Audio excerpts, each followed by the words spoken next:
proud to present the Game of the Week. Tonight's contest features the Taft Toreadors against the Crespi Celts. Tonight's contest is sponsored in part by Chewy's Mesquite Broiler.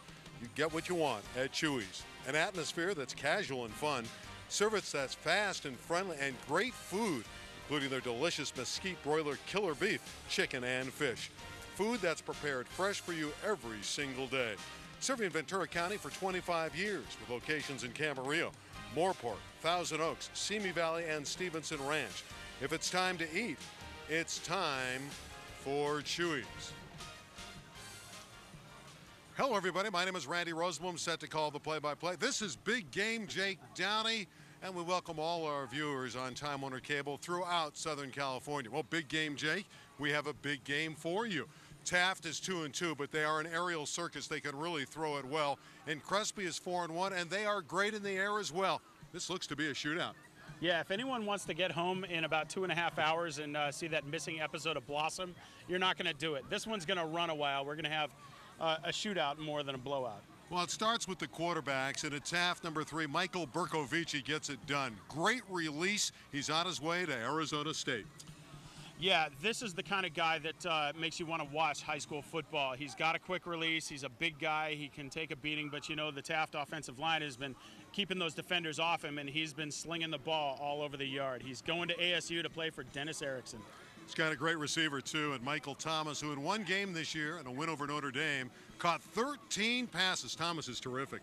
Yeah, and you know what? Congratulations to him and his family. He got his first formal offer this week from Oregon State, and that's big time for him and for OSU. Who knows if he'll end up there, but regardless, this is a guy who will probably end up in the end zone tonight. Taft's offense averages 31 a game. Not to be outdone, Crespi averages 38 a contest. Kenny Stenhouse, number 5, is their left-handed quarterback. All he's doing is hitting 75% of his passes. Yeah, props to the big guys up front for keeping defenders off of him. If you watched his game last week, he threw for 5 touchdowns and nearly 500 yards. Keeps setting a school passing record in the process, and this lefty will probably get people's attention next year when he heads off to college. But, hey, tonight look for this guy to throw the ball all over the yard. And he, too, has a marvelous wide receiver. Number 15, Devin Lucien, maybe the best in Southern California. Yeah, Lucien could go get it in the air. He can get it on the dead run. He can take it short and then take it to the house. This is the kind of guy you want playing on Saturdays if you're at college. And you know what? This guy scored 3 touchdowns last week in the big victory over Vista Murrieta. While Jake and I and you at home get set for the opening kickoff, a little bit earlier we had an opportunity to get some information about these teams from the 2 head coaches, some of the other key players, from Matt Kerstetter of Taft and John Mack of Crespi. Let's listen to hear what they had to say. Key players on defense right now starts with Antoine Woods, number 65, one of our defensive tackles. He's already committed to USC and Under Armour All-American, and really does a great job anchoring our defense. You know, we're really blessed to have 2 solid seniors on the D-line and 2 solid seniors at linebacker, and then Charles leads a group of young sophomores in the secondary. Depending on how the game unfolds, it could be a lot of footballs thrown that night, you know, between those 2 pass games, but also defenses who want to prove themselves. Time Warner Cable Sports is covering SoCal, and you can see it all each week exclusively on High School Sports Rewind. Packed with plenty of sports coverage. Along with the exciting highlights each week, there are in-depth team spotlights and player profiles featuring top student athletes. Tune in every Tuesday at 7 and 10 p.m. on Time Warner Cable Channel 101 or catch it 24/7 on our free video-on-demand service. Exclusively on Time Warner Cable. So Fantasy Huddle is just fantasy football made easy. Questions? Yes. How do you guys pick your winners? It's a combination of endless research, gut feelings, and astrology. Dave, the fire alarm goes up in the middle of the night. What's the first thing you grab? My Boomer Esiason autographed football, of course. You have children. They have legs. Check out the all-new season of Fantasy Huddle right here. Time Warner Cable Sports is proud to present the Game of the Week. Catch all the action each week as we bring you full-length coverage of prep sports from throughout Southern California. Tune in this week for exciting football action as the Loyola Cubs takes on the Notre Dame Knights. The games air Saturdays at 10 a.m. and 3 p.m., Sundays at 8 a.m. and 8 p.m., and Tuesdays at 7:30 p.m. on Time Warner Cable's SoCal Channel 101. Time Warner Cable Sports, your source for great local sports action. Well, we're in Encino, California tonight for Crespi and Taft High School, the city section against the southern section. Crespi, there they are in the brown and white. The white uniforms with the red trimming of the gold helmets. Taft High School, the Toreadors are 2-2. Crespi's on a 4-game winning streak. They lost their first game to Dominguez, 14-11, but they've come back against a grueling schedule, and John Mack's teams won 4 in a row. Jake, this is going to be a terrific game. I'm excited. City versus Southern, the battle of Ventura Boulevard. These young men all know each other. They've been in touch all week by text, by email. So this is what we've been building up to all week, what these kids have been thinking about in class. I get to knock heads with my neighborhood buddies. Now, Crespi won the toss. They deferred. So we're going to get to see Berkovici and company come out winging the football, and we know they'll do that. Michael Berkovici, an ASU commit, said he wanted to play for Dennis Erickson. He says he also has an older sister in Tempe, and that also factored into his decision. You're looking at John Mack, who came over to Crespi after coaching at Ventura College for a couple years in the JC ranks. Before that, he was an outstanding coach at St. Bonaventure in Ventura. 17 years for St. Bonaventure for the Seraphs, 7 CIF titles. Mark Nelson wears the white hat tonight. He'll be the ringleader of that crew that'll oversee matters. Patrick McDonough will tee it up at the 40-yard line, and he has to be careful. He wants to kick it to the end zone because Anthony Nickerson, as far as we can tell, leads the nation in kickoff returns. He has 11 returns, and he's averaging 45 yards per comeback. He's pretty good back there, number 2, so you got to be very wary of Anthony Nickerson. Well, Patrick McDonough is teeing up the ball. We're going to play some football. McDonough has a strong leg, so don't be surprised if he reaches the part of the field where they have some letters on the grass. Yeah, that's where it says Celts. Well, we're ready to play some football. Yeah, these two schools are 3.95 miles apart. It didn't take long for Taft to make that bus ride. About 10 minutes, that's all, on the Ventura Freeway 101. It's intended to go to Nickerson. He's at the goal line. In fact, he's in the end zone. They did not shy away about kicking it to Anthony Nickerson. It's an automatic touchback. So the Toreadors will begin from their 20-yard line. And Michael Berkovici, who has set a school record when he threw for 460 yards against Notre Dame. That's the most ever at Taft. Broke Corey Dove's record. But this Crespi Celt defense only allows 18 a game, and they have terrific defensive ends in Ussery and Coates, and they'll be coming after Berkovici. Yeah, this figures to be a shootout. You have two teams that can pass the ball, which probably means we're going to be here about 4 hours. This is a place you want to be, too. Hey, that's all right if it's entertaining. It's high school football. Where would you rather be? Good look at Michael Berkovici. No surprise on first down. He's airing it out. Jonathan Major to the 41-yard line has 21 quick yards. Well, that's the first taste of what we can expect from Taft, moving the ball down the field. They've got some rabbits that can go get it, and then they know what to do with it after they grab the ball. There's the guys that'll make it happen from the skill position spots. Brandon Mitchell is huge up front, the left guard, 340 pounds plus. And they will try to run the ball. That's Kenny Thompson. Starting tonight over Demetre Lewis, who's got a bad ankle. There's that defensive front again. Reggie Coates, a terrific defensive end. L.J. Wilkerson, outstanding linebacker. And Charles Washington in the secondary is absolutely phenomenal. He has 3 interceptions, and a lot of major schools are looking at number 8 Washington. Yeah, Second down and 8. Washington had a pick 6 a few weeks ago, and then almost had a pick 6 last week. He was tackled at the 1. Berkovici has Thomas. Thomas has a first down to the Crespi 40-yard line. We talked about Thomas in the pregame show. He just got his first offer from Oregon State. Watch Berkovici feel the rush, step up by a few more seconds, and then get it to Thomas, and Taft moves the chains. Shanks had to bring him down from behind at the 40. There's Thomas. Terrific receiver on the year. His 36th catch. Miles Johnson can't turn the corner. It's a tough defensive front, and Duke Batista made the stop, and they're yelling out Duke here. That front four of Coates, Gabriel, Bautista, and Ussery, very sound. Absolutely, we got some beef up front. That's going to be where the game is won. How is the pass rush going to get to Berkovici on one side, or on the other side, Kenny Stenhouse?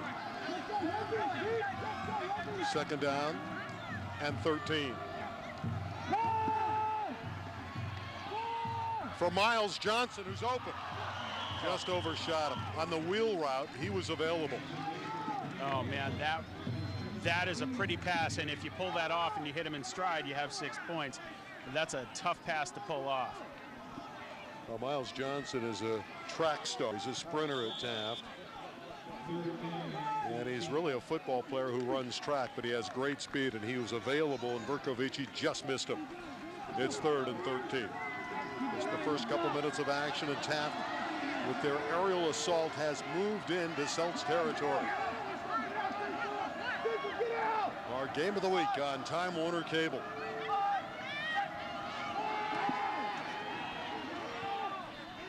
Johnson again, first down to the 25-yard line. Wow. Hit and dropped by Tyler Foreman, the strong safety. Well, he's thrown 3 completions, and he's moved his team 55 yards down the field. Look at this field, General. We're already getting a taste of how this guy plays in the pocket and under pressure. That was a big play. They needed 13 yards, and they picked it up easily down to the 25. Give that offensive line great credit. And an 18-yard pass for the first down. Kenny Thompson with a good game. Going right up the middle. Dragged down by Ussery. That's Ronald Ussery, most consistent player for the Celts. He's been the lineman of the week for Crespi for the first 5 weeks of the season. Well, you know, you don't get that by avoiding contact or by shying away from the point of attack. That tells you that he's on the ball a lot of plays. Second down and 6. Against that base 4-3 alignment. Thompson at the 15 to the 10. He'll score. Touchdown, Taft. Kenny Thompson, 21 yards. And Taft, in less than 3 minutes, goes 80 yards. Well, I tell you, Taft got real fortunate because on that play, Michael Thomas had an obvious block in the back. Right there, you see it. It didn't get called, and number 22 is in the end zone. Kenny Thompson with first score of the game. Won't be the last. No, we expect a track meet, and we're starting to have one. Matthew Hernandez for the point after. 5'7", 135-pound senior. And you see that snap was high, and Crespi gets in there. Charles Washington immediately came in and hit David Leong. There's that outstanding safety, and on the specialty unit, when it broke down, number 8 was on the scene. That's a tough play. You know, when you have the fire drill and you got to get up off your knee, the defenders are already coming for you, and unless you got a lot of speed or you can get around, then you got to spring a receiver to go catch the ball. So that's usually going to end up with 0 points on the conversion. Now Taft is 2-2. They lost to a great Dorsey team who has tremendous speed, 37-24. Had a big win against Notre Dame Sherman Oaks, 38-35. Lost to an outstanding Alemany team, 36-26, and outscored Saugus last week, 37-26. As we noted, Crespi is 4-1, and they have had some great wins, 34-33 over a great Clovis West team, and upset Vista Murrieta last week, 45-31. But early on, a statement made by the Toreadors. They too have an outstanding kicker. You're looking at him, Jordan Descalo. In fact, he kicked the game winner against Notre Dame in the final minute to win the game, 38-35. Well, let's see if we'll have a return here. That's quite a weapon if you have a kicker that can put it in the end zone most of the time. Descalo advancing on the ball. Got the 5. This one is returnable. Nathan Walker. Good coverage, though, by Taft. Getting down for the Toreadors quickly was Jan Aguilar. All right, so both teams start their initial possession around the 20-yard line. We'll see what they can do with it. Two teams that pass a lot. Where you start on the field shouldn't matter if you can move the ball. Well, we just saw the Toreadors go 80. The Celts will try to match them. Again, these teams haven't played since 1994. Taft won that game 7-3. A shootout like this one. Yeah, in 93, Crespi won. So they split in 93, 94, and they have not played since. Stenhouse is a southpaw. First play is a run for Rashid Johnson. Johnson's a thick, tough guy with lots of college interest. The offensive guys that'll get it done. Shanks very quick in that backfield. On the line, they really like Jordan Simmons, a transfer from Dorsey. One of the top 150 juniors in the country.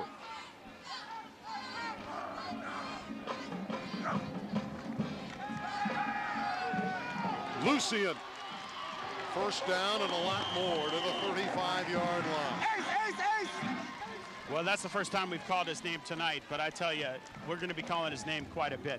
This young man had a game for the ages last week, grabbing 3 touchdowns and going for about 100.5 last week. Terrific hands. You can see how soft they are. And what we've heard about him, he really turns it on Friday nights under the lights. He just is a good practice player, but he's a special player when it means something. And in the pregame, he made sure that we didn't call him Lucian. Everyone has, and we talked to him about it, and it is Lucian. Stenhouse with a play fake, and Lucian is available on the deep post. Touchdown, Celts!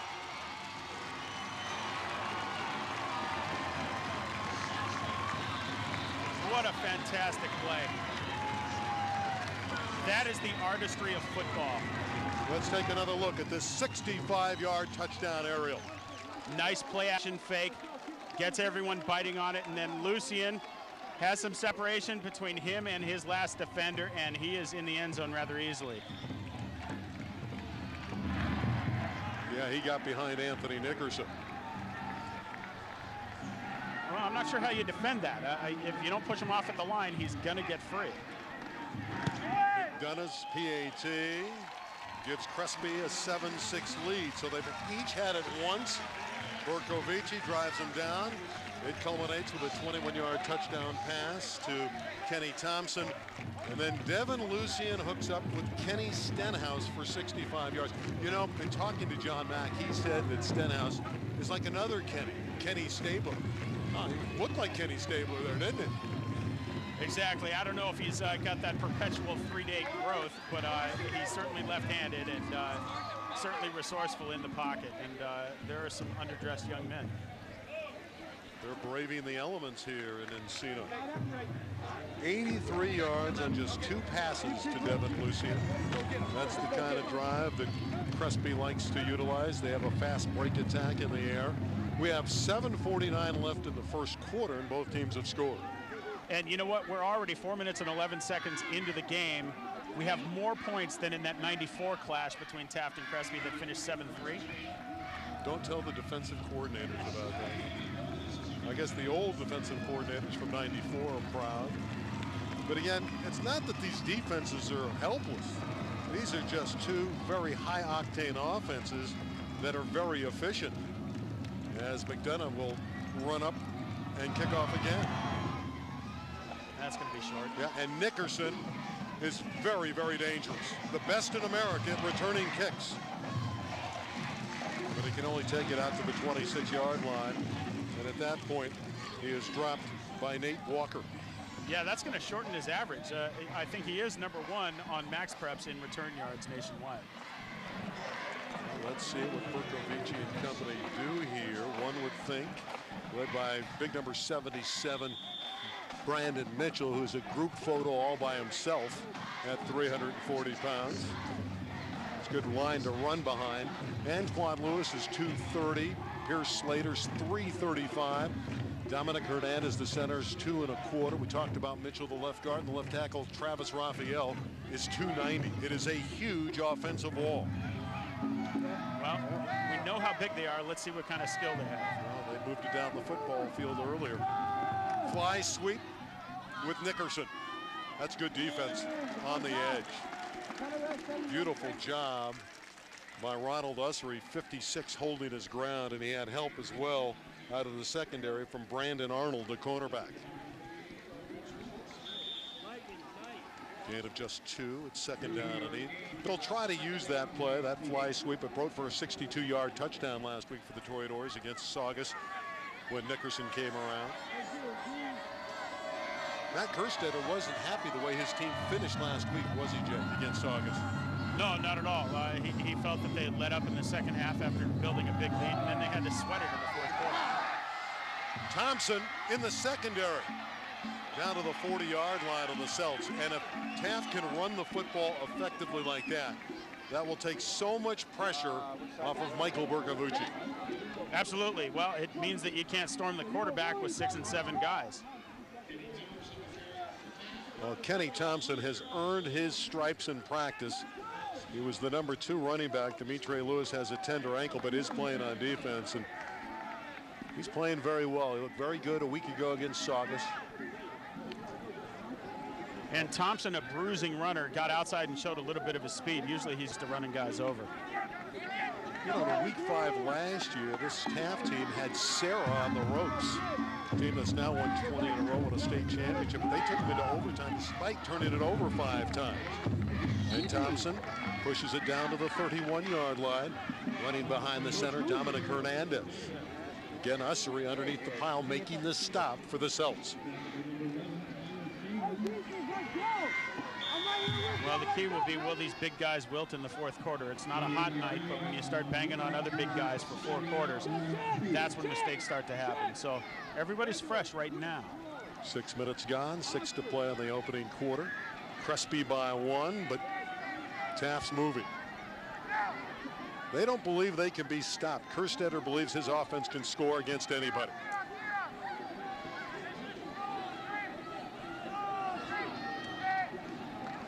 This is a wildcat alignment. Miles Johnson down to the 15-yard line. It's the first time they've run the wildcat, and it's good enough for a first down. I was staring and looking at it. I knew that wasn't Bercovici. Kind of shocked me they went to the wildcat because they're so adept at throwing the football with Bercovici. Well, that can really throw you for a loop if you're expecting to see number 3 back there, and then you see a rabbit like Johnson, number 21, usually a wide receiver. Johnson is another speedster who had a 75-yard score against Notre Dame of Sherman Oaks. Bercovici, incomplete for Thomas. Excellent secondary coverage from Brandon Arnold, who has long arms and is a very physical cornerback, number 26.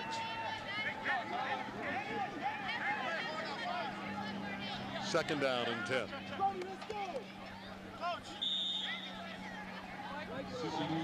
Second down and 10 and 3rd and 10 can usually be liabilities for running teams, but for passing teams, especially in this part of the field, it's 4-down territory. Well, to 24, the Celts. Rosewoman, big game. Jake Downey on hand. The home of the Celts. Here's another pass to Thomas. One-on-one coverage, and he blows right by Arnold and scores. Touchdown, Michael Thomas. Wow, what a move. He looked like his uncle there, Keyshawn Johnson, didn't he? Let's take another look at this bolt of lightning for a score for Taft, and they lead. Nifty play. These 2 guys hooked up on the last play. It was an incomplete. They come right back to him, and he is in the end zone. 25-yard score. That's 12-7 for the Toreadors. They will go for the 1.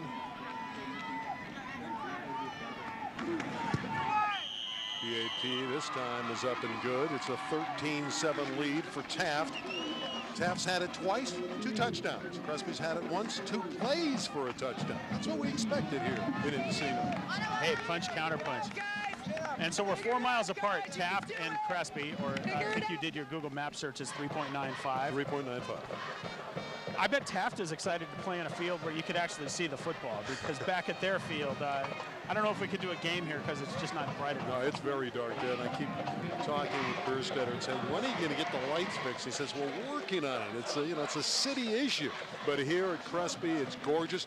I love the playing surface. They put this artificial turf in here just a couple years ago, and it's gorgeous. And we had all the rain this week, and had we had the regular terrain of years gone by, it would be a quagmire. Tonight, nothing. It's beautiful. And there's Matt Kerstetter saying, okay, the offense, great. Let's get that defense rectified. Yeah, if anyone can get their defenses rectified against these two high-scoring offenses, it may come down to whoever has the ball last. So let's see what Jordan Descala can do here. Can he put it in the end zone? I'm sure he wants to. That's not going to get to the end zone, so it is returnable. Davison, Mike Davison. You can see his quickness. Takes it out to the 36-yard line. Very, very fast football player is Davison. Pierce Slater brought him down, and this was nearly a touchdown. And, you know, Coach Kerstetter told us this week, whenever number one gets the ball, his heart drops, and you can see why, because it doesn't take long for him to kick it up into high gear. Well, they're going to spot him out to the 37-yard line. That was a 30-yard return. Well, this first quarter is about what we expected. I'm anxious to take another look at Kenny Stenhouse. I mean, this guy has got a terrific throw. I mean, he is very accurate. There's a penalty against Taft, and immediately that takes the Celts down to the Toreto 38-yard line. But Kenny Stenhouse is so accurate. Keep in mind, he's 75%. He's right now at about 1,450 yards. He's thrown 15 touchdowns and only 3 picks. And there's the guy who gets it to Devin Lucian. I think it was a late hit that moved the ball ahead 15.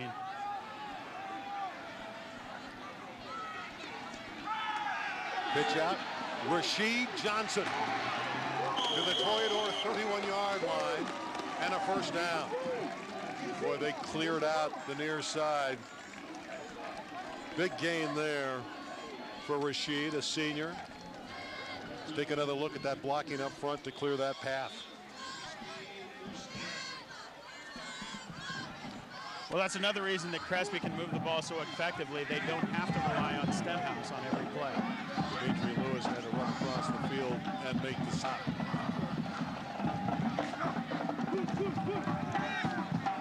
To the tight end, Jack Von Arm. He's a junior. Versatile player is Von Arm. I mean, this guy, number 7, can play anywhere. Fullback, split end, flanker. You gotta like the fact that he's a 4.0. Maybe even better than that student, just a bright guy who catches the football and is a bailout for Stenhouse. A gain of 7, second down and 3 as we approach 4 minutes left in the opening quarter, and Crespi again trying to recapture the lead. Trips to the left side. You need guys on your roster like Von Arm. Stenhouse for Lucian. Interference. Tough to guard him one-on-one. Well, that's maybe not a bad play for Taft. I mean, if you don't do it, it's a near obvious touchdown. This way you only give up 15. Not that you want to encourage pass interference, but it's probably the smart play. Well, Taft hurting themselves on this drive with penalties. That's the second big one. And of course, in prep football, it's not a spot foul. They'll move it down near the goal line from the line of scrimmage. But it doesn't look like the defenses are going to stop either one of these offenses, does it? No. And then it comes down to whether the offensive coordinators want to move it quickly or slowly. You can even attempt to move it slowly, but sometimes guys can bust a big one out of a short run or a short pass.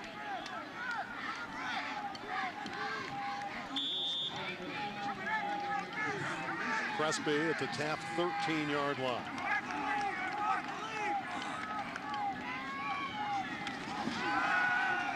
Rasheed Johnson, 10 to the 5, he's in. Touchdown, Crespi. 13-yard score for Rasheed Johnson, his 3rd rushing TD of the season. And we're even at 13. Well, now Crespi on 2 drives has shown they can run, they've shown they can pass. And that's going to make it even tougher for Taft to stack 7 or 8 guys in the box and really chase after Stenhouse.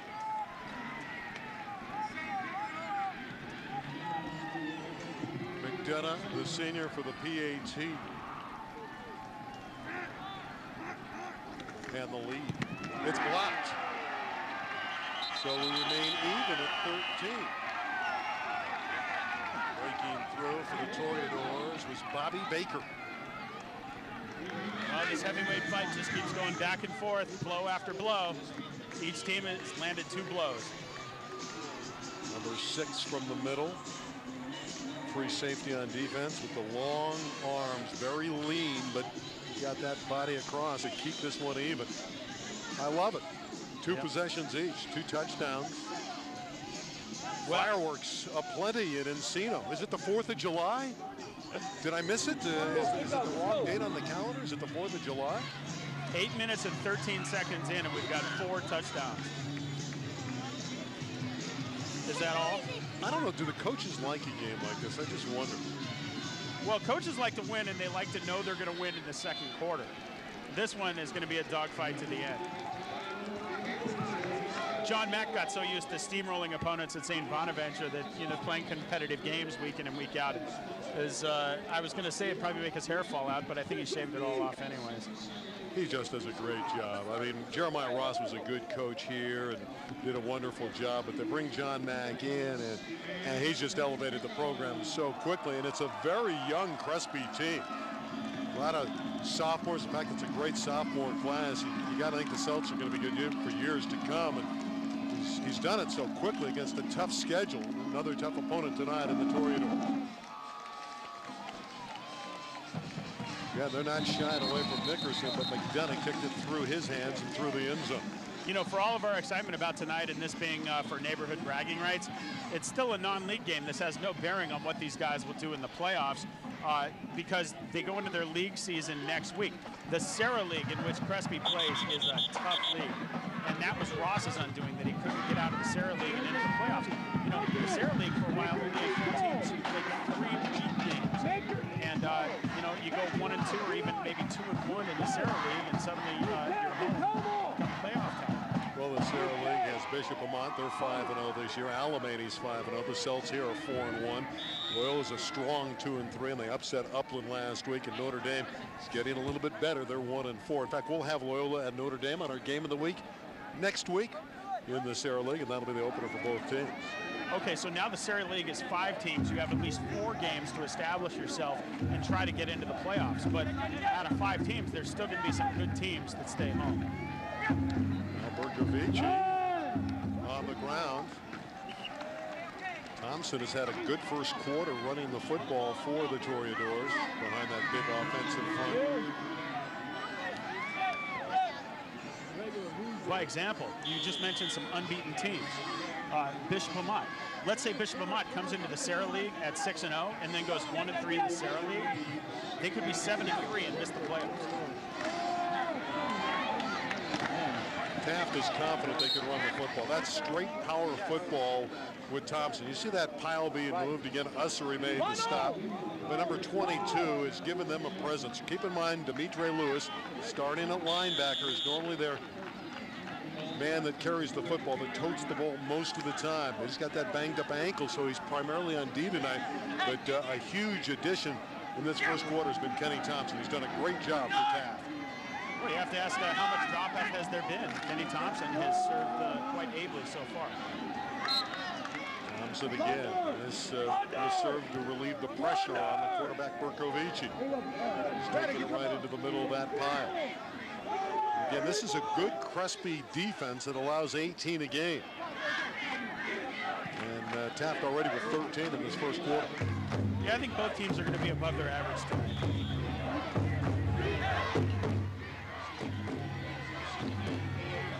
Second and 4. Toreadors at their 38-yard line.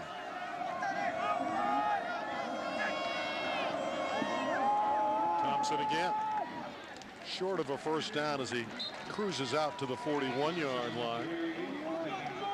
Underneath the pile is Reggie Coates, the senior defensive end, number 10, who's so explosive. A good look at Reggie. Colorado State, Iowa State, Nevada, and Tulsa are all looking at him. I'm sure there's a number of other letters that are coming into Encino to try to get Reggie Coates to have him go to their Division I school. 3rd down and a yard.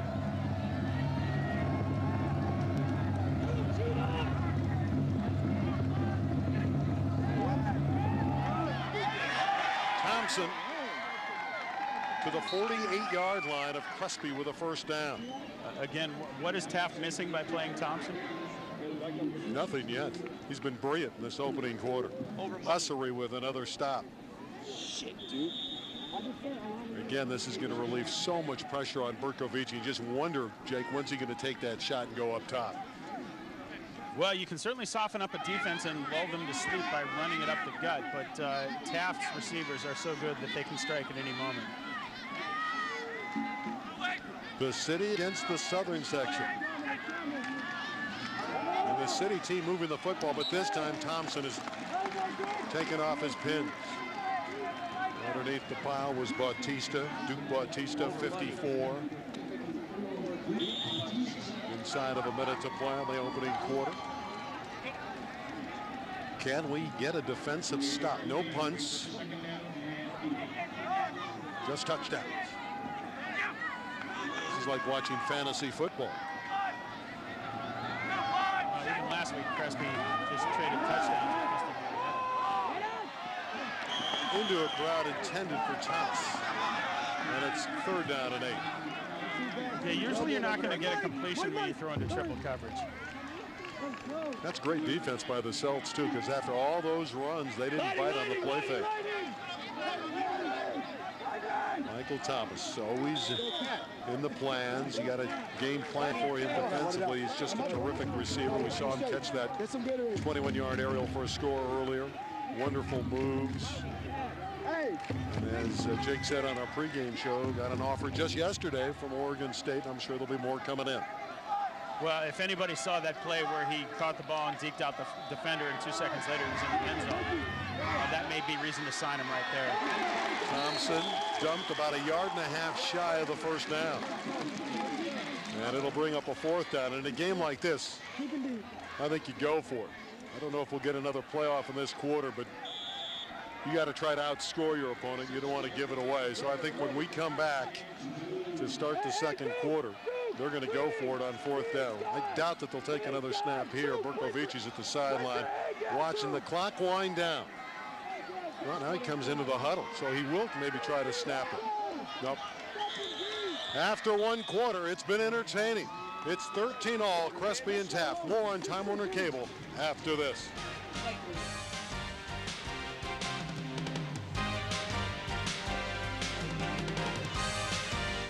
If you're local, you know secrets only locals know. Like quickest way to the stadium? Secret. Best fishing spot? Secret. Best way to watch local teams in HD? Okay, that's not really a secret. It's Time Warner Cable. They have every available local game in HD. DirecTV doesn't. Locals know that. They also know the best place to get a chicken parm. That's a big secret, dog. Can't give that up. Exclusive local sports in HD? DirecTV doesn't have it. Time Warner Cable does. Time Warner Cable, the power of you. Hi, everybody. I'm Rich Estrella, inviting you to join us each and every Friday night for Prep Sports Night Live. Each Friday night from 10:30 to 12:30, we will host the biggest post-game party in Southern California on Time Warner Cable's SoCal 101. The show will be packed with highlights, interviews, and you, the caller. That's Prep Sports Night Live, only on Time Warner Cable.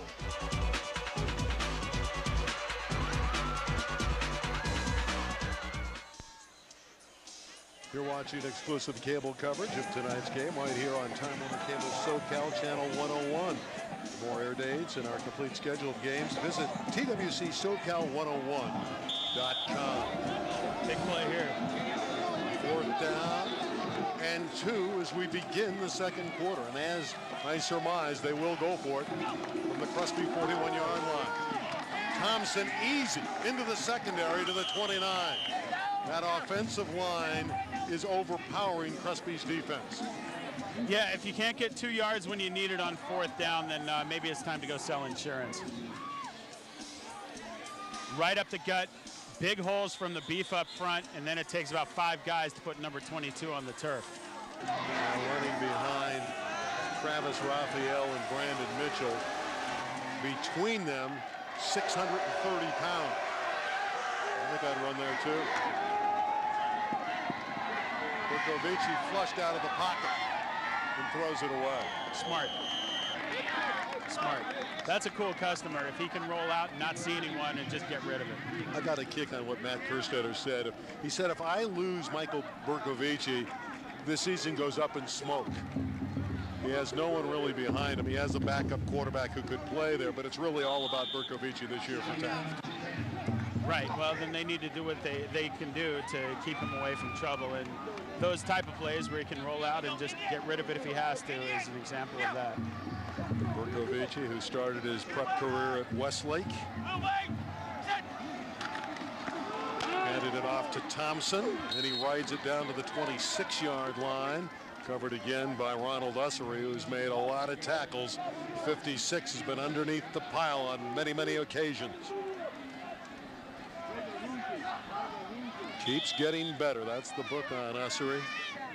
Just got an offer yesterday from Fresno State, Pat Hill's fine club up in Central California. Good for him. Good for him. You know what? I mean, we hear about this and we just expect it because these guys are talented. But think of the life-changing moment that it is to know that you're offered a college scholarship. Great throw on the run, that time to Miles Johnson. I can see why Arizona State likes Michael Burkovici. He was moving. That's the hardest ball to throw when you're moving. Watch how he moves and unloads and finds his receiver. And Johnson, a nice adjustment to make the catch. We have a defender down who landed awkwardly trying to bat down that pass. Let's see if we can get a number on him.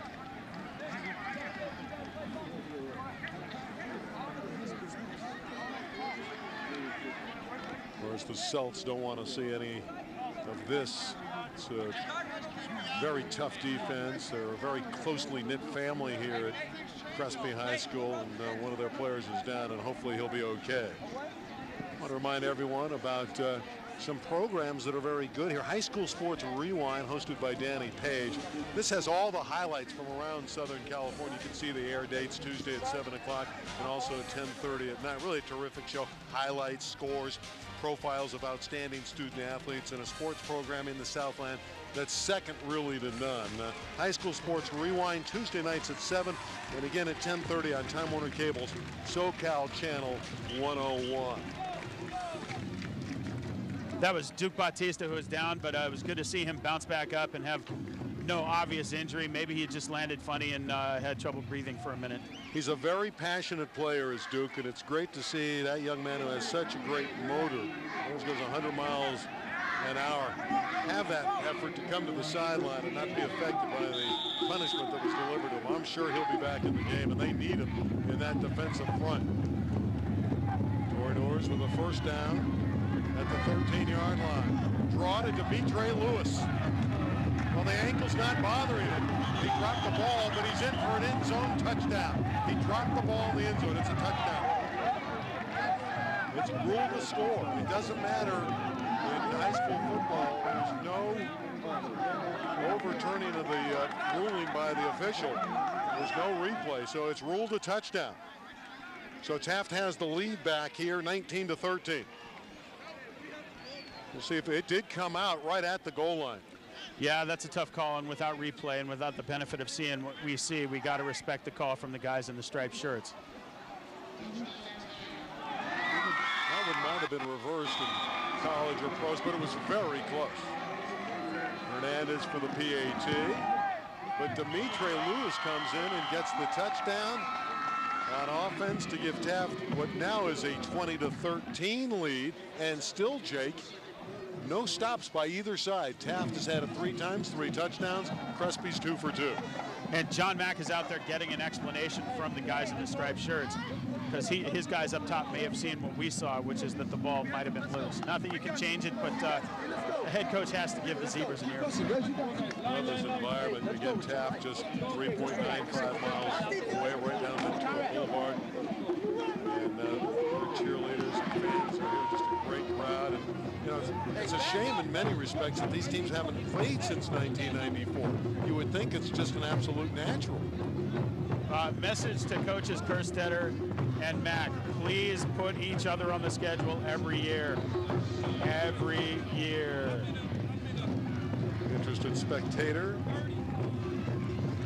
Keyshawn Johnson, a fantastic pro with the Jets and won a Super Bowl with the Buccaneers. Played his college ball at SC. He was the first-round pick in the draft. Got to be thrilled that his nephew's got a touchdown, and Michael Thomas. And I'm told that he gets on the red eye and flies back to Bristol, Connecticut to take part in the ESPN chat. Davison reverses his field. Look out here, Mike Davison. Great moves all the way to the 46-yard line. The crowd loved it. What a return as Jalen Hampton finally rode him down. Well, take a look at the Tyco drums, and we're going to take a look at Mike Davison, the smallest guy on the field, playing large with his second big play of the game. He lit it up last week against Vista Murrieta. And watch him here, change directions, and like a little bowling ball, can just turn on the jets and run past guys. Slowed down a little bit, benefited from perhaps a block in the back that wasn't called, and finally dragged down on the other side of the 50 by Taft. 52-yard return for Mike. Jalen Hampton with a stop for Taft. Stenhouse has got the offense set up at the 46-yard line. Williams running to his right. Major is there, along with a very talented defensive end by the name of Christian Hayes, who wears number 10. Hayes is a senior who's terrific on the outside for Taft. First look, though, at Terry Williams, who has carried the ball more than any of the Celts this year. That's the 32nd time he's carried it. He has 7 rushing touchdowns. 9:40 left in the opening half. Taft by a touchdown at 20-13.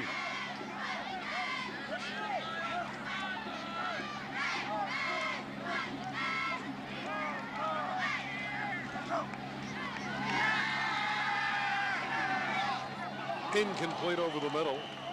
Von Arb was available, but just a little bit too tall as Christian Hayes was applying the pressure. Well, Stenhouse just got pancaked there, and he is not a big guy to begin with, and he took a beating from 2 guys as he threw that over the middle. Toreador's defense, we mentioned Christian Hayes. Antoine Woods is a high school All-American. Linebackers have been an issue. Demetre Lewis is starting as a junior, maybe the best of that group, although Dowell's very good. And in the deep secondary, they really like Anthony Nickerson on the corner.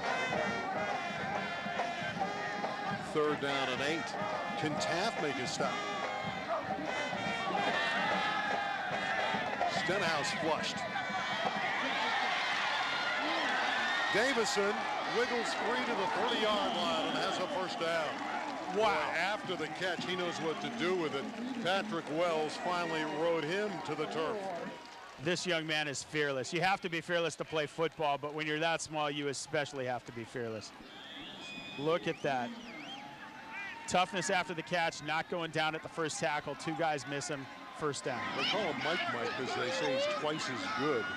He's 5'4" and a $130. Yeah, he's probably told numerous times he can't play high school varsity football, but he certainly is a major contributor for the Celts.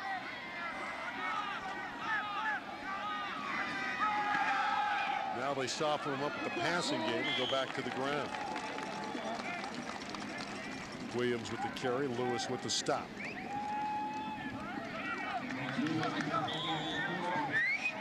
Terry Williams, downhill runner, physical specimen, great hands and vision. That's the book on number 44. Picked up 6, 2nd down and 4.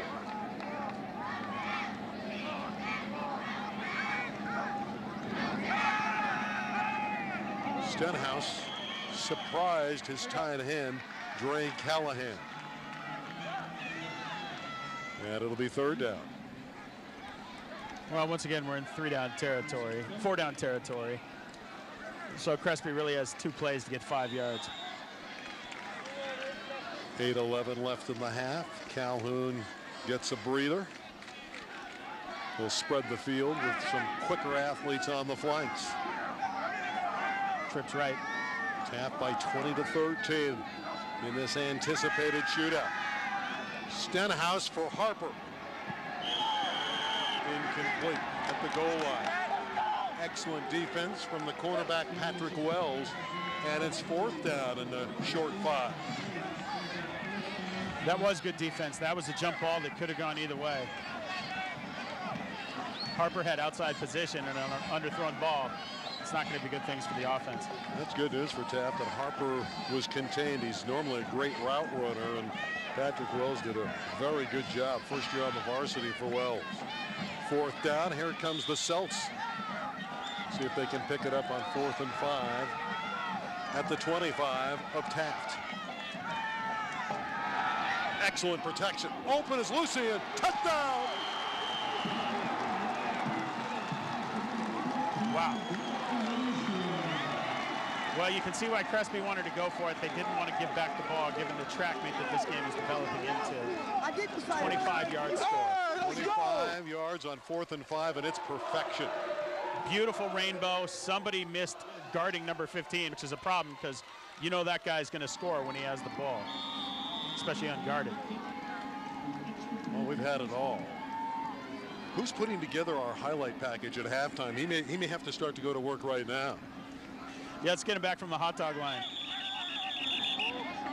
Whistle sound. We haven't had very many penalties here. Taft got hit with a couple big ones on one of the Crespi drives, but really it's been a pretty clean first half. Now, each side has missed a PAT here, so nothing's guaranteed. As Matt Kirstead is thinking maybe we're going to need about 50 to win it. That's right. This young man came to Los Angeles from Western Pennsylvania, another hotbed of high school football, and has built Taft into a formidable power in the West Valley. Lucian, 3 catches, 108 yards, and 2 touchdowns. Just another half for Devon. The PAT, a little bit longer because of the penalty, is wide left. And Crespi is behind by 1 at 20-19. In a track meet like this, you're going to need your extra points, so those are liabilities. It's not like you can just keep scoring touchdowns and not get the points and not have it matter. Did you get your rest? I mean, this is going to be a long game. You're going to be going up and down the field. Wow, this is fun. And this is what, you know, an intersectional like this is all about. I mean, you got 2 great offenses. Let's keep in mind that Crespi's going to be a factor. They're ranked 23 now in the LA Times poll in their league, the Sarah League. And there's no question that Taft is the overwhelming favorite in the West Valley League. Chatsworth, Granada Hills, El Camino Real, Cleveland, and Birmingham really don't figure to give them much of a tussle. No, but still Taft is going to have to run the gauntlet to think about playing in the Coliseum. They're going to have to get through Crenshaw and Dorsey and some other city side of the hill powers that figure to be there in the late rounds of the city playoffs. I've seen Crenshaw the last couple weeks, and they have Shaquille Shelton, the transfer from Taft. And since they've had Shelton, they've won 3 games in a row, and they've just been sensational, outscoring Banning 46-0. They beat JW North 50-3, and last week they knocked off Culver City 50-7. The Cougars, the defending city champions. For Garrett, look like they have another great football team. And again, we're in the silly season. We're in the non-league season. Nothing matters right now. If you win this game, it's great for bragging rights. If you lose, the coach says, hey guys, don't worry, it's not a league game. Just a gorgeous night in the San Fernando Valley. No wind, probably in the upper 60s. As McDonough advances on the ball. Nickerson, looking for room, is cut down as he crosses the 25-yard line. And again, there's Michael Davison, Mike. Boy, he's fun to watch. And he's obviously, because he's undersized, he's a major crowd favorite here. Oh, yeah. A guy that small playing that huge is going to get the attention of the home faithful. And by the way, I just checked my iPhone. It's 72 degrees. Oh, I said upper 60s. I wasn't too far off. There it is. Next week, we get into the Sarah League. Loyola, their quarterback, although Neuheisel's been banged up with a concussion. Yes, that's Rick Neuheisel's son as the quarterback at Loyola.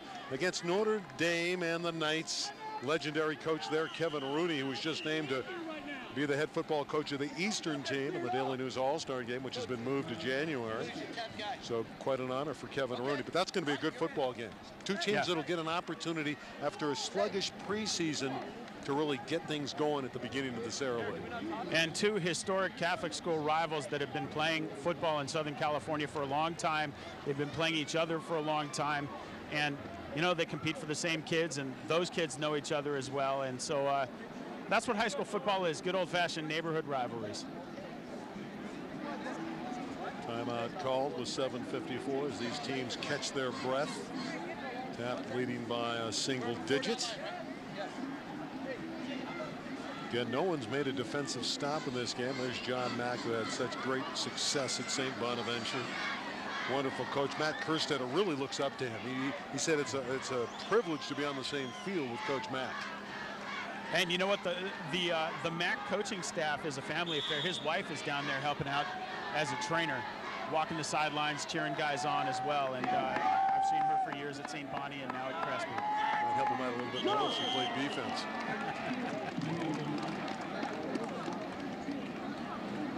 And I can tell you from being on the sidelines, she has got quite the set of leather lungs cheering on her guys. Looking for that support. This will back up the Toreadors 5 yards.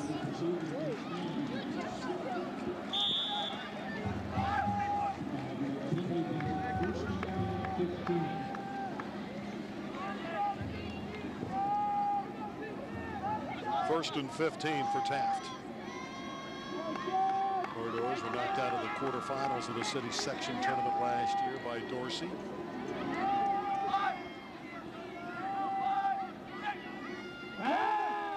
Berkovici protected well again. Nearly picked off on a ball intended for Nickerson. He never saw it coming. Man, Nickerson grabs that and he's in the end zone. And he never saw it. No, he probably wasn't paying attention because he could hear the footsteps. But that's why passing in football is such a timing game. And oh yeah, you got to look back towards the quarterback if you want to catch the ball. There is Mrs. Mack, and she has been by John's side throughout this whole adventure. And I don't know if we have any microphones down there, but we can hear her because she's cheering on the guys in the brown shirts. Screen to Thompson. Thompson has a few blockers, and he gets about 8 yards. Yeah, she is cheering her side out, and that's great to see. Great to have the Macks back in the high school game. They spent about 4 years in exile at the junior college level, and now they're here at Crespi. I asked him, what is the Mack secret? He just says, I love it. I just love the game. And it's about passion for John Mack, and that passion comes across to his players. And that's why they're so good every year, everywhere he coaches. Third down and 2.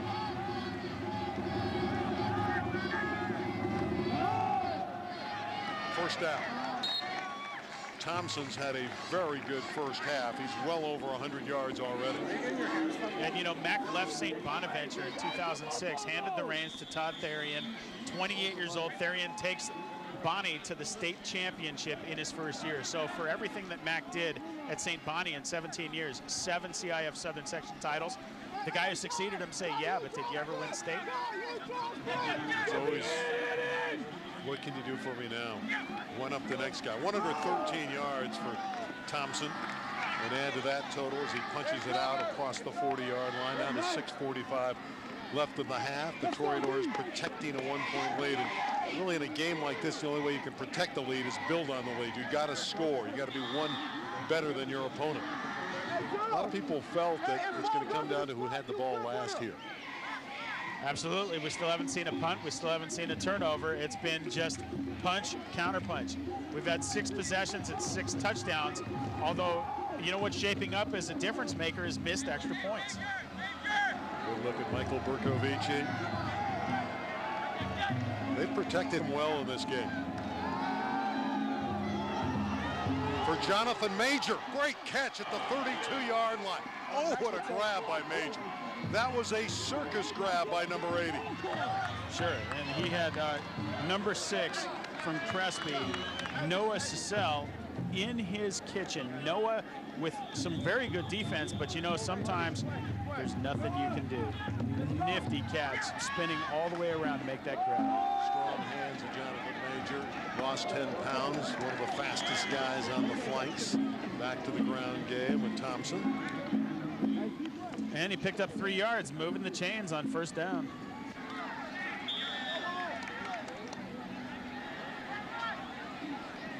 Taft's ground game has been more assertive than Crespi's, but it really hadn't mattered. They both scored really with relative ease. 2nd and 6.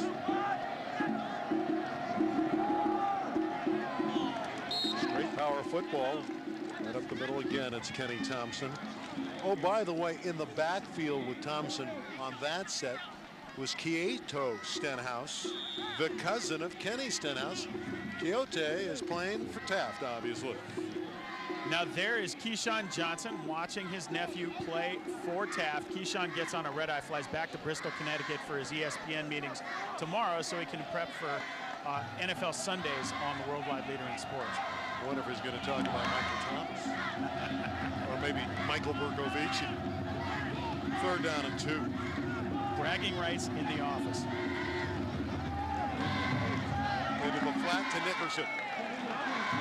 Not going to get there. That's terrific defense that time by the Celts. They held up Nickerson so he could not turn the corner. Celts got over there at mass.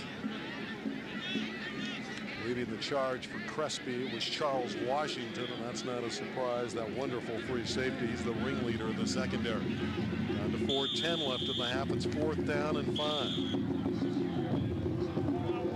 The 26-yard line of the Celts. Taft wants to talk about it here. Too far to try a field goal, I would think, with Discolo. And I think in a game like this anyway, you want to think in terms of touchdowns. Yeah, you know, the difference between 2019 and 23-19 isn't much. If you're behind, maybe you want to take the lead. We're going to have another good one next week, don't you think, with Loyola Notre Dame? Hey, you and I can walk to that game in the East Valley. Yeah, I'm looking forward to that. Really going to be a wonderful affair. And again, those two teams have gone against very, very tough competition, and they're going to be a little bit better at the end of the year. You can get our complete schedule by going to www.twcsocal101.com. You see all the games for the entire season. Got another great battle, you know, Carson and Banning, Dorsey, Crenshaw. That's going to be a great game. Notre Dame, we'll mention we have Notre Dame and Bishop Amat later in the season as well on Time Warner Cable. It's going to be a lot of fun. Keyshawn Johnson of Dorsey High, where he lit it up for the Dons. Then he went to West LA Junior College. Before he landed at SC, helped them win a Rose Bowl. He was the #1 pick in the draft. 4th down. About 5 to go. Between 4 and 5 yards needed for Michael Bergovici. He's not going to get there, not this time, not with Reggie Coates in the area. And finally a defensive stop. Reggie is animated. And with 4:04 left in the first half, we get that first defensive stonewalling job. I guess it's not officially a turnover to turn it over on downs, but it has the effect of a turnover. That tackle right there may be a game changer in this young game. Well, the Celts take over at their 31-yard line. And we know their offense can certainly move it.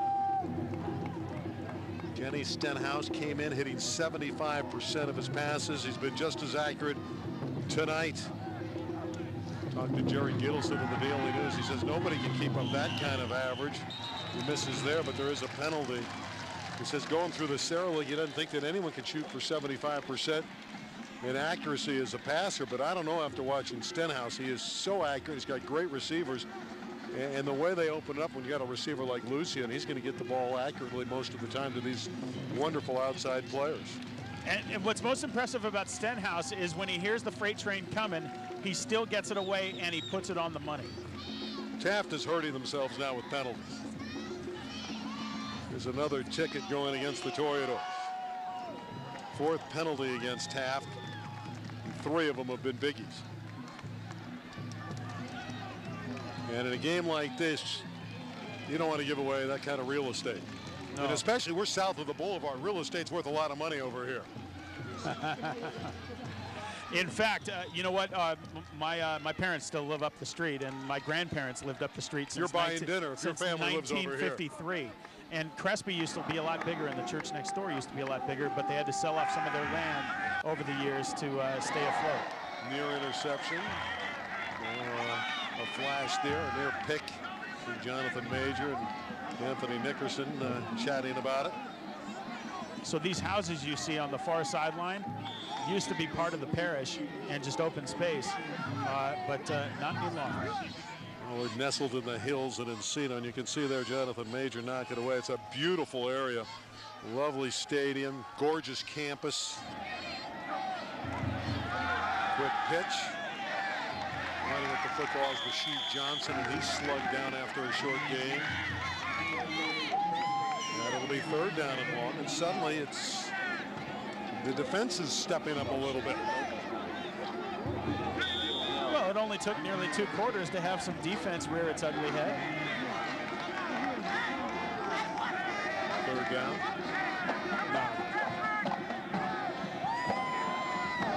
Crespi at their 49-yard line.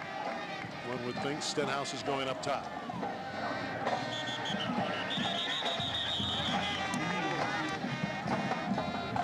Play's going dead.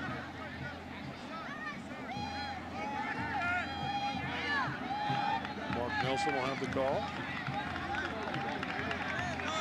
Procedure on the Celts. 3rd and 14. It does give Stenhouse a chance to come over to the sideline and check the play. He's got him right where he wants him. He's got a good offensive line too, and Jordan Simmons and Stephen Hutchinson, Richard Wolf the center, Franklin Smith, and Jack DeLeo. Young, only one senior. DeLeo's the only senior in that offensive line.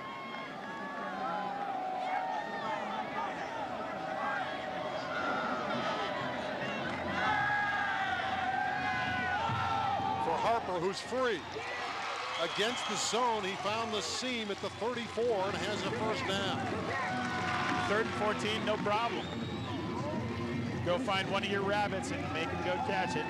This is a great throw, Jake, because he threw it into the zone, finding the open space. You can't throw it any better than that. Harper did a good job of getting free in the secondary, but that's a marvelous throw. Now, remember I talked about you can hear the freight train coming? He saw the freight train coming and we're right in his face, and he drops in a beautiful pearl. Crespi looking to reassume the advantage. Lucian. Get him, oh yeah. After the catch, breaks free, touchdown, Devin Lucian, 33 yards.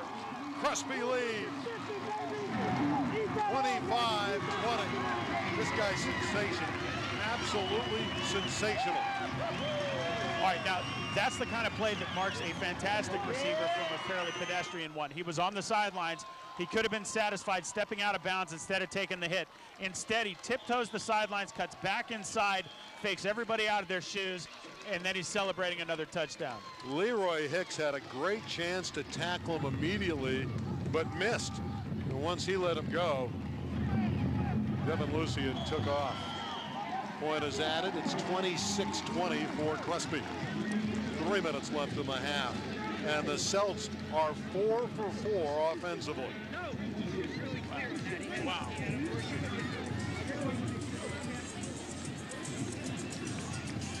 Well, you got to give Crespi a lot of credit. They have been undaunted despite Taft's continuous assault. You can see how positive John Mack is, and now they have the advantage. And it's up to Taft to try to respond and get the lead back. Well, it comes back to who's going to have the ball last, because we just had our first defensive stop of the game. And what have we had? 7 touchdowns now, and we're not done with the second quarter. You do have your calculator here tonight, right? We need a calculator to keep track. You have to be a mathematician to do the stats in a game like this, and that's why we have Mary Schiavone. She's a math major. We love Mary.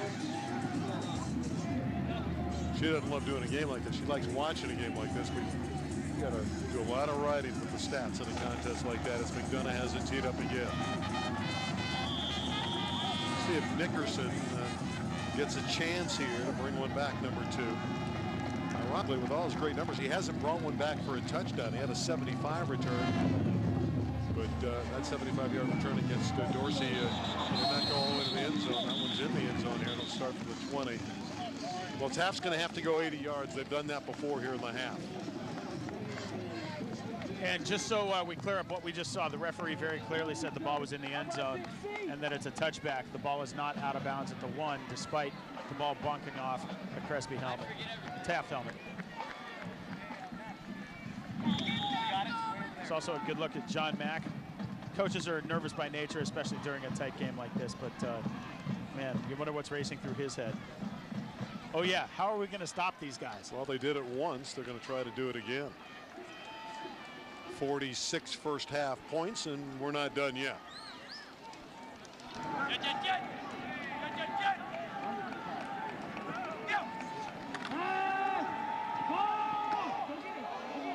Too far for Thomas. Good coverage.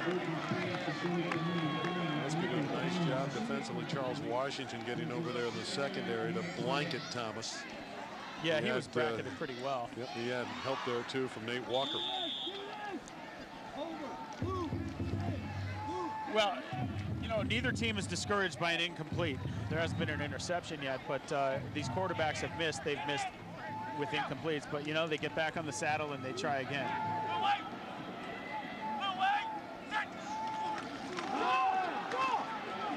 I like the way Thompson is running. Covers the football, protects it very well. Did a nice job there. Gotta like the way he ran it hard. Finally dropped though after a gain of about 4.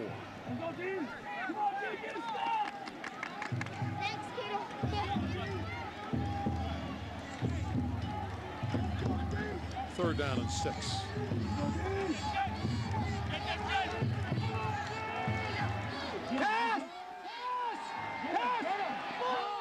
Too high over the middle for Aguilar, the tight end. And for the second time in succession, Crespi gets a defensive stop. So it's going to be up now to Taft, I think, Jake, to answer that. I mean, they've made the adjustments. The Crespi defense doing a lot better job containing the offense of Taft. I want us to appreciate the rarity for the first time all night, and who knows if it'll happen again. There is a punter on the field. And he's been there before, though. It's Jordan Discalo, and you're right, it is the first punt of the game. Back deep is Michael Davison, Mike, the diminutive return specialist of the Celts. 4th down and 6. Well, you got to have enough guys on the field to actually get the punt away. Albert Gomez late to the party. It's blocked. Reggie Coates blocked it. Crespi has it inside the Taft 5-yard line. Reggie Coates, number 10, should take a bow. He laid out and made a marvelous play. Well, let's see if that's a game changer. Reggie Coates made that stop on 4th down, and now he's got the block. A happy young guy is number 10.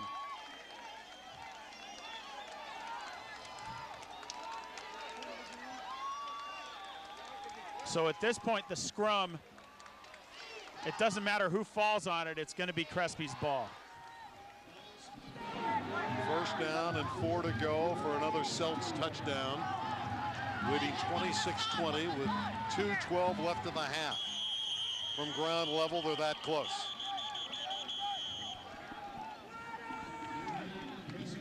You know what they may be doing? They may be thinking about taking their time to punch this in.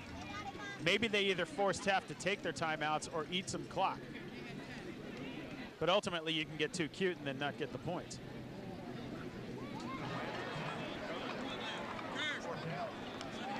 $26-20 for the Celts. Well, Stenhouse, to me, is tremendous. Very accurate thrower. And what can you say about Devin Lucien, who's been wonderful in this first half? I want to remind everyone on Friday nights, I love this show. It's just a very entertaining program. Prep Sports Night Live. It goes for 2 hours. Rich Estrella has all the information. He's got guests, call-ins, and you get all the scores. It's just a tremendous program. You can see when it airs and when it replays. It's Fridays at 10:30 to 12:30. 2 hours of programming there. Then a Plays again on Saturdays and Sundays. And really, there's no other show like that in Southern California. You got to watch that program. It's a lot of fun. And you love high school football. We know you do. You want to watch that show. Seltz looking to score. Handoff, Shanks diving, touchdown. Johnny Shanks. A 4-yard dive into the end zone, and it's 32-20 Crespi with 2:09 left in the half. Crespi looks like they're going for two. They're pulling their kicker off the field. Johnny Shanks' brother, Austin, was a great player here just a few years ago, now in Northern Arizona, starting for the Lumberjacks as a slot back.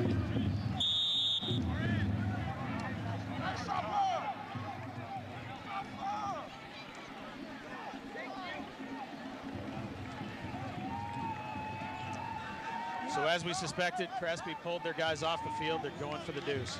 Want to enlarge that advantage to 2 touchdowns, 14 points. Currently up by a dozen.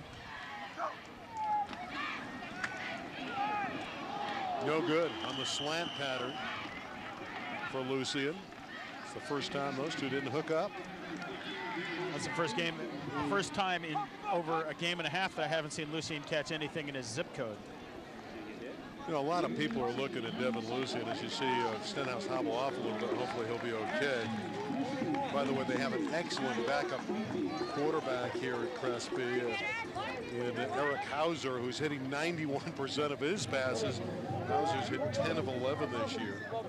But still, you want Stenhouse out there. He's a terrific player, and hopefully he'll return here the next time the Celts have the football. 32-20, Crespi now up by a dozen.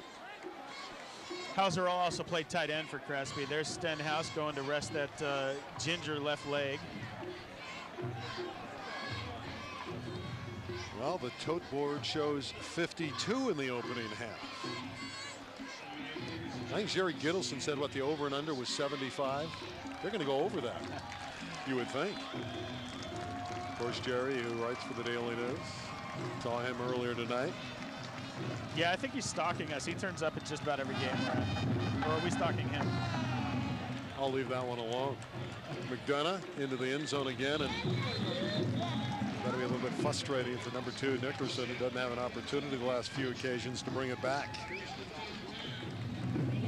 Well, the Toreadors now will try to get it going. They've been stopped the last 2 occasions. They have just above 2 minutes to try to go 80 yards.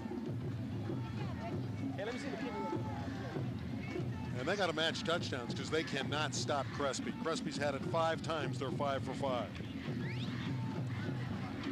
How often do you see a team come out and get the ball 5 times and score 5 touchdowns?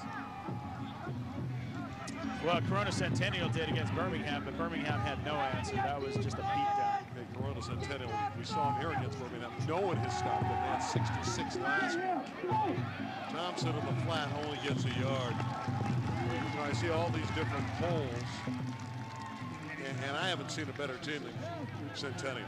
I just think they're terrific. I've seen Crenshaw, they're good. I had an opportunity to look at that fine Valencia ball club up in the Santa Clarita Valley, which has a lot of great players, but Centennial, and I know Servite and Mission Viejo and all those teams are great. But I don't know. I think the path to the state bowls this year is going to go through Corona Centennial.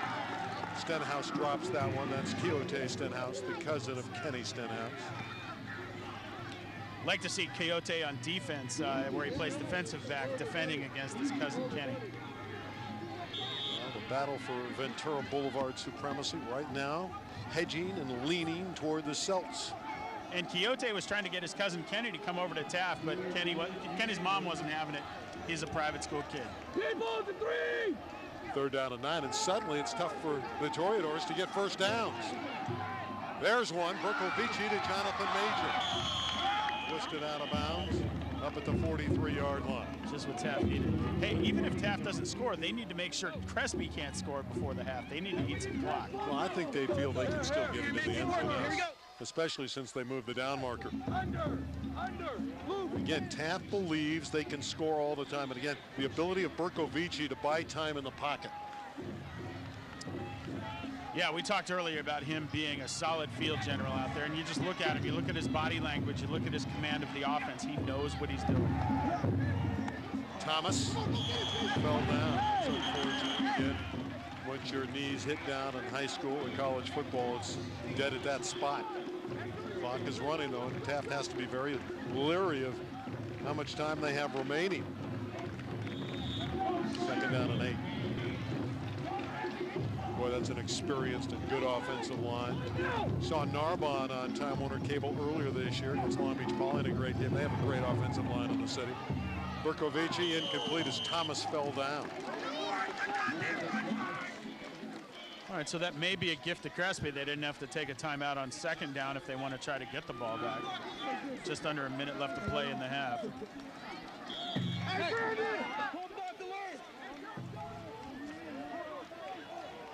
Taft averages 31 points a game.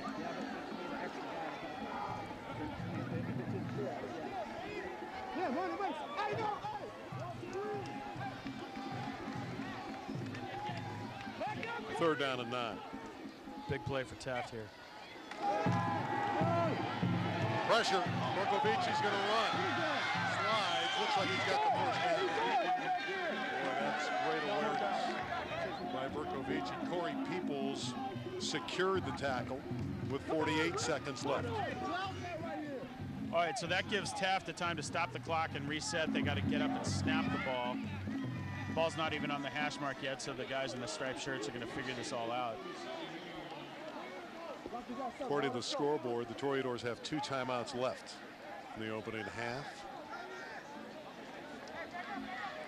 They're going to measure it. Well, they didn't give him a great spot here. Initially, it looked like he got the first down, but now they're going to measure it. Certainly they want to get that first down and not have to worry about a 4th down play. I predict they got it by about 3 inches. Sorry, 4. Well, it's nice to be young and have good eyes, Jake. Well, I said it was a first down.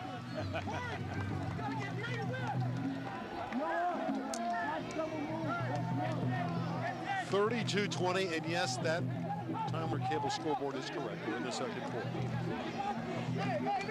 That doesn't mean 2nd half. No, 2nd quarter. Clock now begins to run after the first down. Berkovici is flushed. Would have been better off not bringing that ball in as Miles Johnson caught it. And that clock continues to run and it forces the Toreadors to call a timeout. Would have been better off dropping it. Yeah, although they have the luxury of having 2 timeouts. We're getting to the point where they got to take a rip at the end zone. If not a Hail Mary, at least the go route. Yeah, they got a good field goal kicker too in Jordan Descalo, and here's a situation where you want to get at least 3 if you can on the final 31.9. But again, these are teams offensively they're just so confident, and they don't think they're going to be stopped, and they have that mindset. And even though Taft is down by 12, they feel like they can rally back. Yeah, and they should, because they can move the ball and because they know what they're doing on offense. And all you need is 1 defensive break, especially if Taft punches in a touchdown here in the last minute of the half. They go to the locker room, they get a little rest, and they come back out for the 2nd half. It's a 1-score game.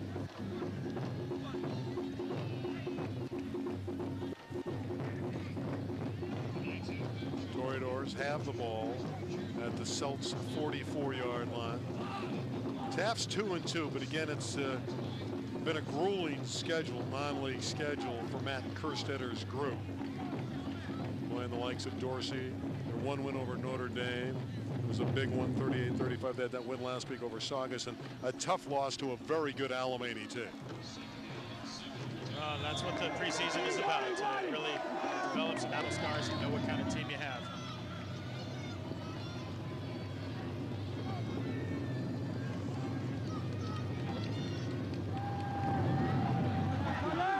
For Major, too far. He was blanketed beautifully by Brandon Arnold on the corner. Major's a great receiver. In fact, this is a wonderful group of wide receivers. at Taft High School. You have to really go back to 2001 and 2002 when they had Steve Smith, who's now with the New York Giants, Paul Pratt, Noah Smith, and the other Pratt, Mike Pratt. That was a great group, and this one is kind of like that group, isn't it? This core of receivers. Yeah, and they got 4 split wide this time. 3rd down and 7. The quartet of weapons for Mr. Gurkovic. Pressured, in trouble. Ussery's got him.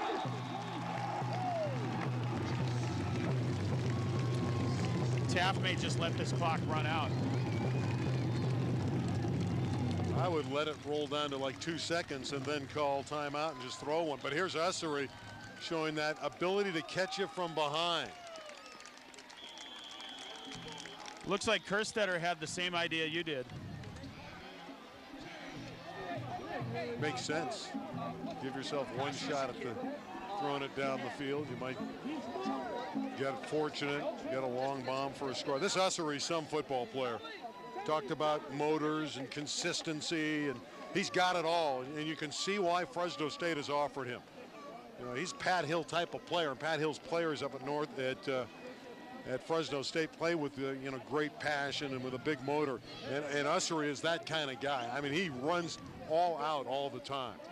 Right, and Fresno State has been so willing to go play anyone, anywhere, anytime, and had such success that nobody really wants to put them on their schedule anymore in the non-league season. Well, they've had success already this year. They won a game against a good Cincinnati team. Got other games with Illinois. You're right, they scheduled tough. They did lose at Mississippi, and they are after Ussery, but I'm sure there'll be other groups that'll come in and try to get Charles Ussery to play for them. That's a smart timeout by Matt Kerstetter. He's got one play, 1.9 seconds. We'll see how far Gurkovic can throw it, provided he's protected.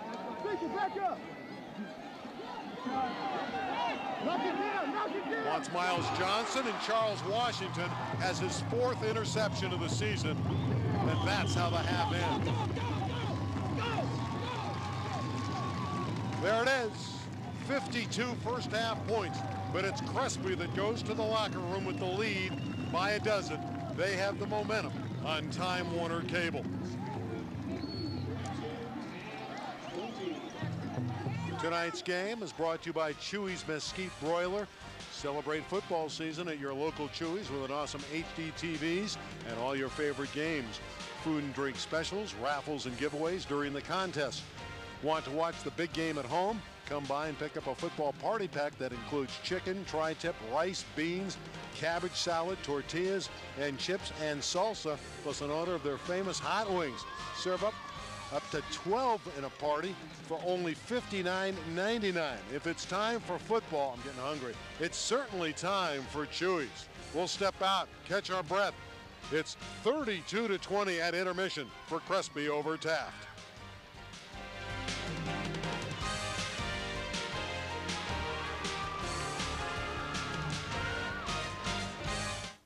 Fantasy Huddle is just fantasy football made easy. Questions? Yes? What's that incredible musk I smell? Lumberjack. It's my wife's favorite. Yes. So which one of y'all's got the great pork recipe? I got this one.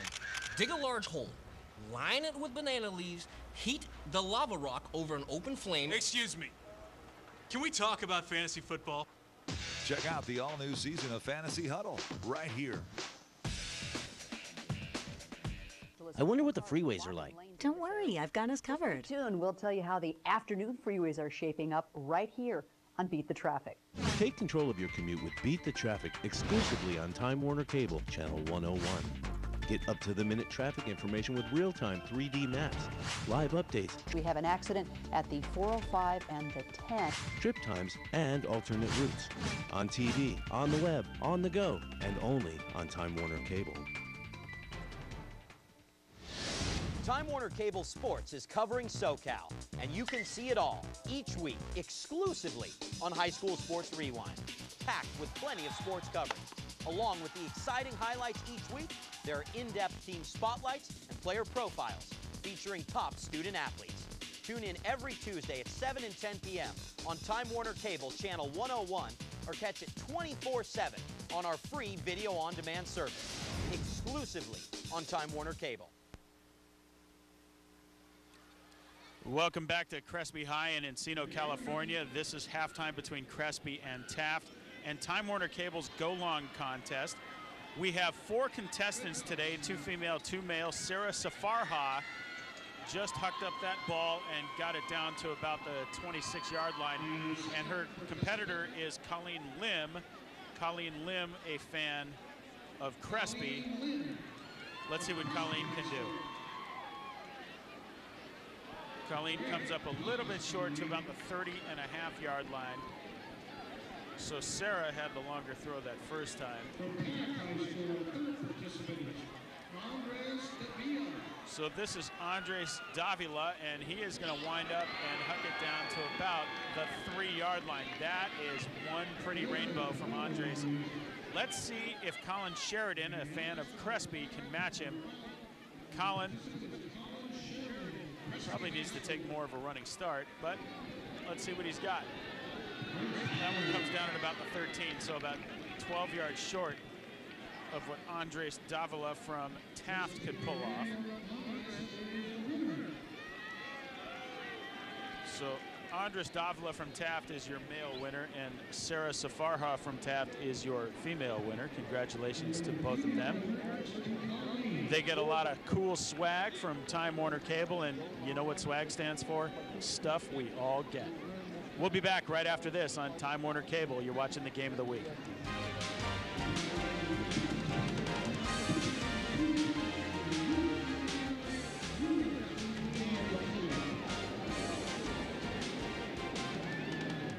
Time Warner Cable Sports is proud to present the Game of the Week. Catch all the action each week as we bring you full-length coverage of prep sports from throughout Southern California. Tune in this week for exciting football action as the Loyola Cubs takes on the Notre Dame Knights. The games air Saturdays at 10 a.m. and 3 p.m., Sundays at 8 a.m. and 8 p.m., and Tuesdays at 7:30 p.m. on Time Warner Cable's SoCal Channel 101. Time Warner Cable Sports, your source for great local sports action. Hi everybody, I'm Rich Estrella, inviting you to join us each and every Friday night for Prep Sports Night Live. Each Friday night from 10:30 to 12:30, we will host the biggest post-game party in Southern California on Time Warner Cable's SoCal 101. The show will be packed with highlights, interviews, and you, the caller. That's Prep Sports Night Live, only on Time Warner Cable.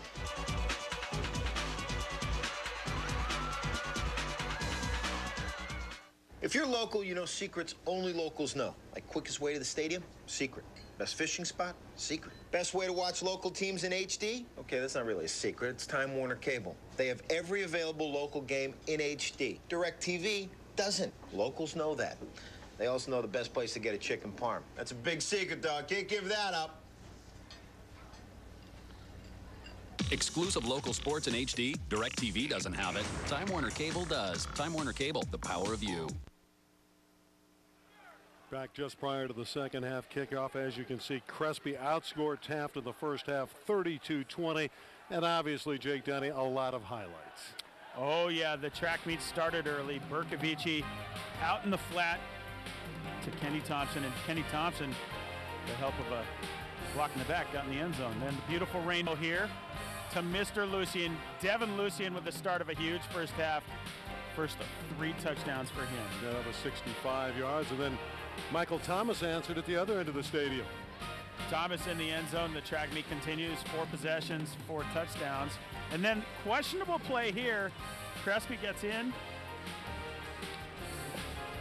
So they have the lead. Actually, here's the questionable play. Taft running back.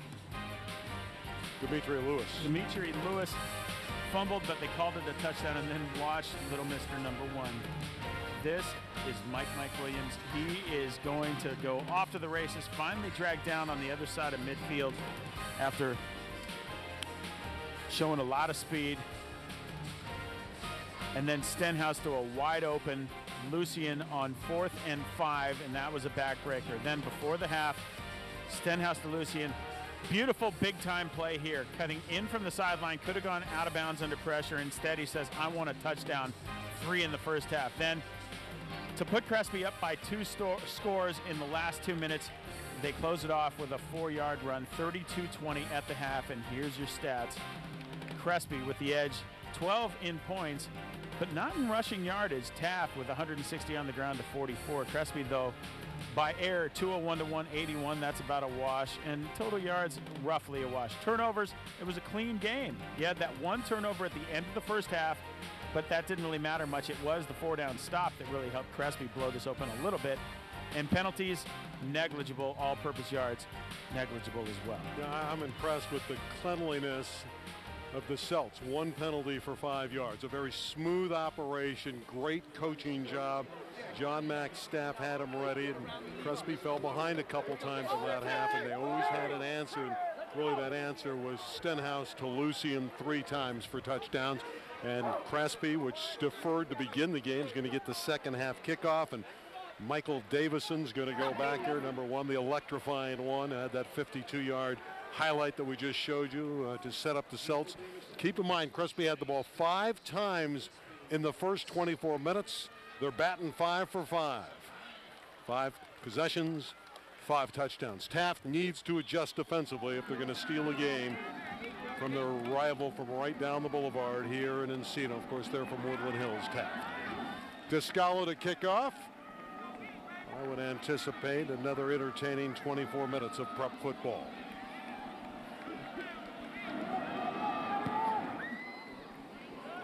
Davison will field it at the 2. Has a lane.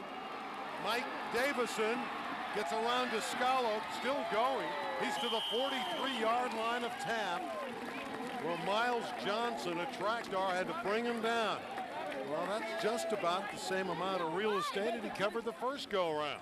Not what Taft wanted to stay in this game. They definitely wanted to be able to pin Crespi back.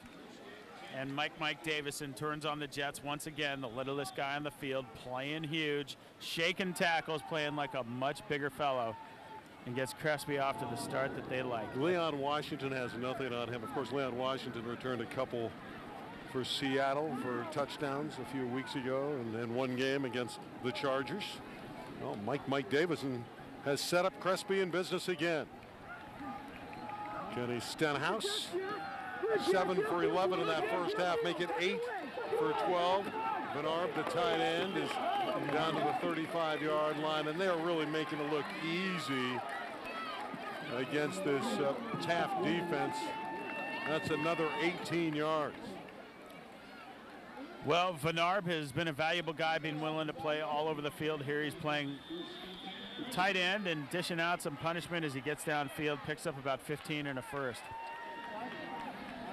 Down to the 25-yard line. So in less than 30 seconds, Crespi is threatening yet again. Williams sweep left. Can't turn the corner and loses yards. Terrific defense there by Landon Dow, one of those linebackers, one of the quicker linebackers, number 9. Very athletic, has a knack for the football, and he finally threw one of these Celts for a loss. That was a setback of 3, and it's 2nd down and 13. Yeah, where's that pursuit on every play? Oh, yeah. Well, you know, it's out of Stenhouse's hand in about 2 seconds usually. Celts average 38.6 a game. If they score here, they'll have their average. Davison in the flat to the 19-yard line. He is so quick.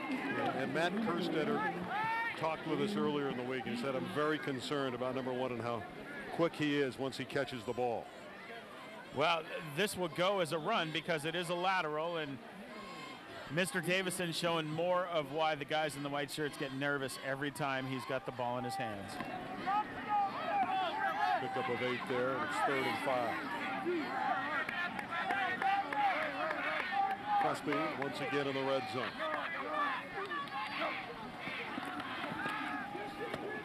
Harper. Right on the mark. Referees are saying that's a first down, so no measurement. That's good pattern run by number 3, C.J. Harper, a little curl pattern. And he, again, is noted as a terrific route runner, just a junior. Noted also as a fine blocker. John Mack was quick to point out that he likes Harburg because he's such a good blocker. One of those receivers blocking downfield. First down at the 15-yard line. Williams wrestled down after a couple. Landon Dowell, again, number 9, greeted him.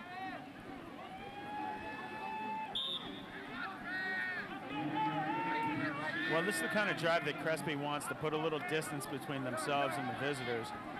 Eat a little clock, put in a touchdown to go up by 18, 19, and make it a 3-possession game for Taft. Well, if you're the Toreadors, you're not going to win a lot of games if you get no defensive stops. Again, Crespi has not been stopped at any time in this game.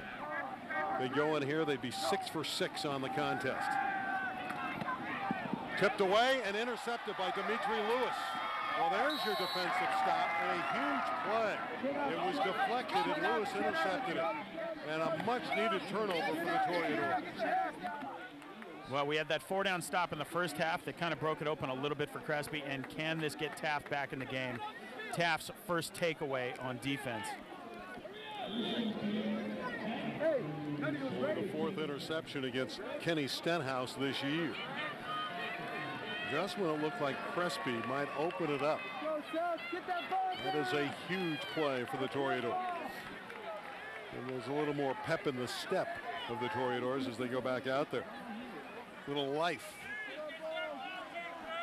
Down by a dozen in a track meet like that, you can overcome 12 points.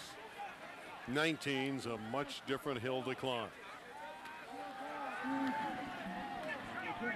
Mike Thomas. Nifty play. That second move may have gotten the first down. Breaking a tackle. Tackled by L.J. Wilkerson, the outstanding junior linebacker. And that's what college recruiters look for in a receiver. What does he do after he catches? Anybody can catch the ball. What do you do once you have it? Do you go down? Do you go out of bounds? Do you go down on the first hit? Or do you try to make something happen? We're going to measure it here. Pick up about 10. Third catch of the night for Michael Thomas.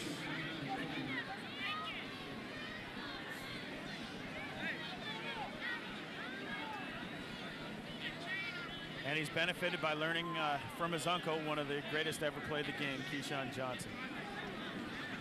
We saw here tonight earlier. It is the first down.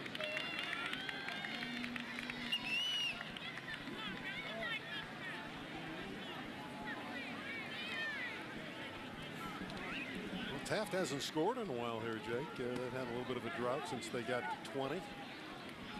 But certainly with Berkovici and that wide open attack, they're fully capable of scoring from anywhere on the field at any time.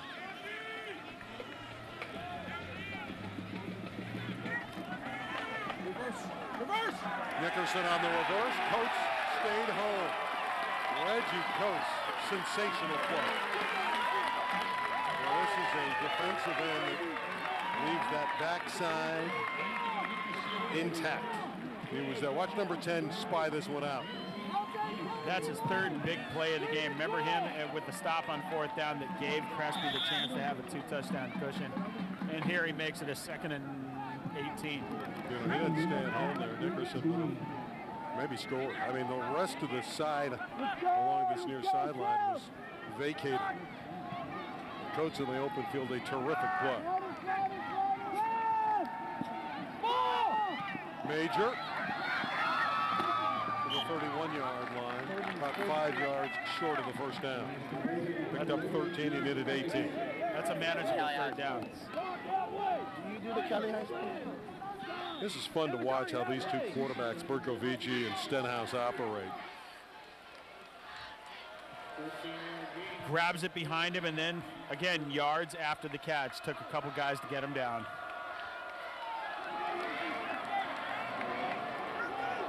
Slot right formation.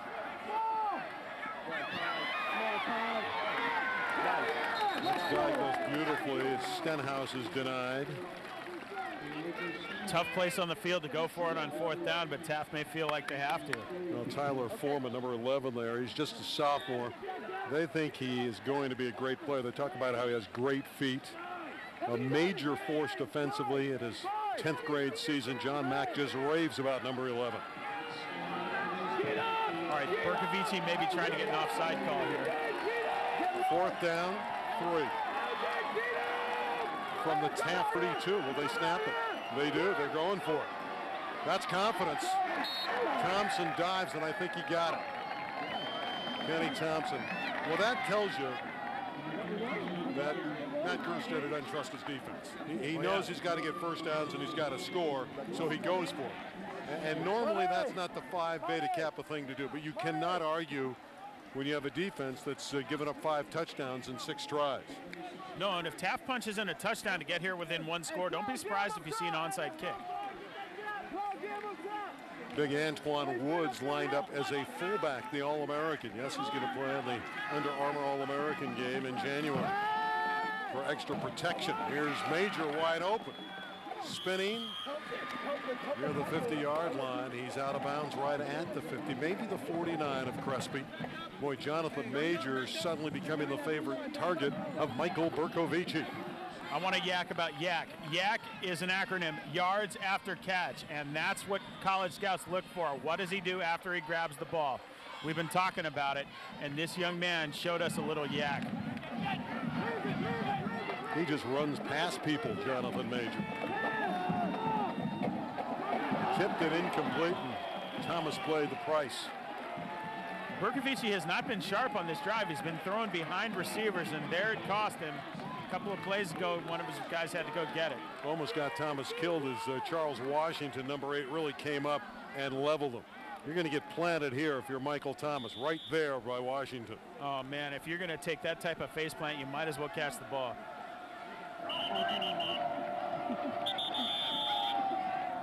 .553 left in a very benign 3rd quarter. Based on the standards we witnessed in the first half. Washington to get that helmet worked on. Boy, he's a hitter. A lot of D1 schools want him. You know, 4 minutes into the game, we had 4 touchdowns.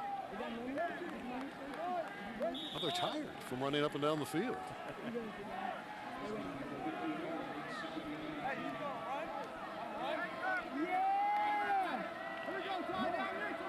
Second down and 10. The ball is spotted directly at the 50-yard line.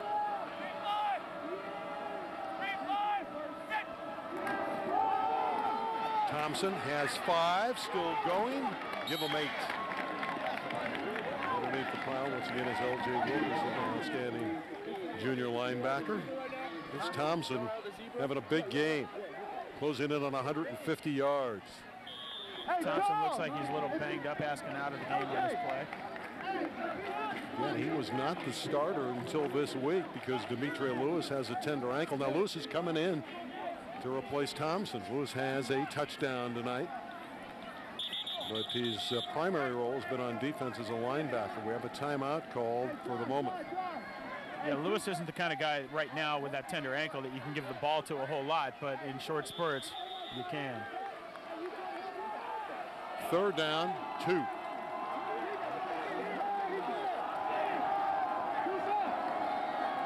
Lewis, pretty good push up front for a first down. Great blocking by the Toreadors.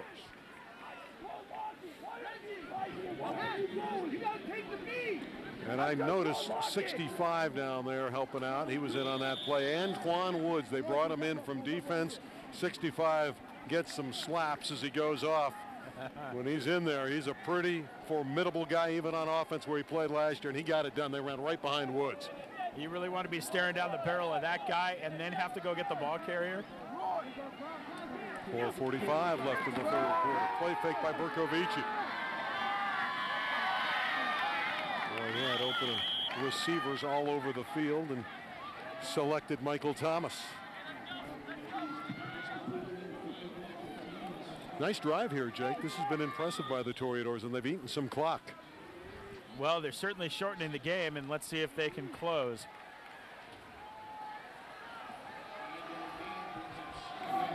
Second down and 5 at the 32 of the Celts. Celts have 32 to the Toreadors 20. As you can see, closing in on 4 minutes left in the 3rd quarter. Burkovici able to dump it off. Great effort by Thompson again. Kenny Thompson is showing us a lot by air and by ground. There he is. Take a look at him. A substitute as the featured back, and there's nothing substitute about this young man tonight. Got a first down to the 22 of Crespi. So Lewis is back in there. Lewis carries left side. Monroe has the 10 at the 5 for the pylon. They didn't give him a touchdown. He's right at it about the 1 yard line. He's jumping up and down, saying, "Hey, I got in there." But he's out just at the 1 yard line. Pretty good fluid move there by Lewis, and you can see he's hobbled just a bit. Just didn't quite get in. How's that for a 1-2 punch? Lewis and Johnson. Lewis tries to get in. Did he catch the pylon? We can't tell because Mr. Post just won't show us what's going on. You see Antoine Woods, 65, back in there as the fullback, the blocking back. Thompson behind him is then lined up in the I. So it's Kenny Thompson that dots the I. Thompson. Easy score. Thompson in the end zone, and Crespi, a magnificent drive. And they're within 6 points, 32-26. Well, extra points have been a concern for both teams all night. Let's see if Taft can convert theirs. Thompson finishing what he started, finishing what he was a big part of on the drive. Thompson carrying it across and making it a 6-point game, and perhaps 5 right here. Kenny Thompson with 145 yards rushing in this game and 2 scores. That really tells us what we already know about him having a and kicks the PATs because he gets the ball out of there quickly and up in a hurry, and you can see what he did there. He just got it out and over Crespi's outstretched arms for another point for the Toreadors. And it's Crespi by 5 at 32-27. So Taft got that key interception that really turned the momentum around, that Demetre Lewis interception. And it's Lewis that set up the TD offensively after his pick. Oh, and Lewis sure wanted that touchdown, reaching out for the pylon, thought he had gotten it, but the guy in the striped shirt said, "Sorry, son, you're down at the 1." It's a good show for you fantasy football fans. It's time. Warner Cable Sports helping you, give you an edge in fantasy leagues all over the place. Catch this Emmy Award-winning Fantasy Huddle Friday nights at 7 o'clock on Time Warner Cable SoCal Channel 101. Got those in-depth discussions and analytical views on your favorite NFL teams and players, as well as the latest news and information from throughout the league. That's Fantasy Huddle Friday nights at 7 o'clock on Time Warner Cable SoCal Channel 101.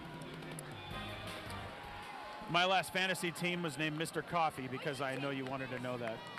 Well, this is a fantasy type of game. Their numbers tonight are, something special. And speaking of numbers, this guy's had 2 52-yard kickoff returns. Mike Davison. We talk so much about Nickerson coming in of Taft. Well, it's been Davidson that's set up Crespi each and every time. See if Descalo elects to kick away from him. 5'4" and 130, and that's dripping wide. There's the onside kick that you talked about. Crespi believes they got it. Not a bad play by Taft. Kerstetter, the Riverboat gambler, but also the calculation that they may not see the ball back with a chance to tie or take the lead. No, I think everything Matt's done has been right on. He called that late timeout in the first half with a couple seconds left. Even though Burkovici was intercepted, it was the right play. Went for it in 4th down at his own territory and converted. I think tactically Taft is doing everything they've conceivably tried to do coming in to try to win the game. They still have to stop Crespi another time, though, and that's not going to be easy. Hey, Crespi was marching down the field on the way to making it a 19-point game. We have that interception on the tip ball, and suddenly we got a ball game again.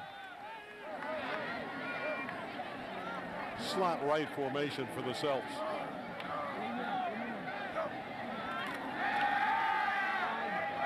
For Lucien.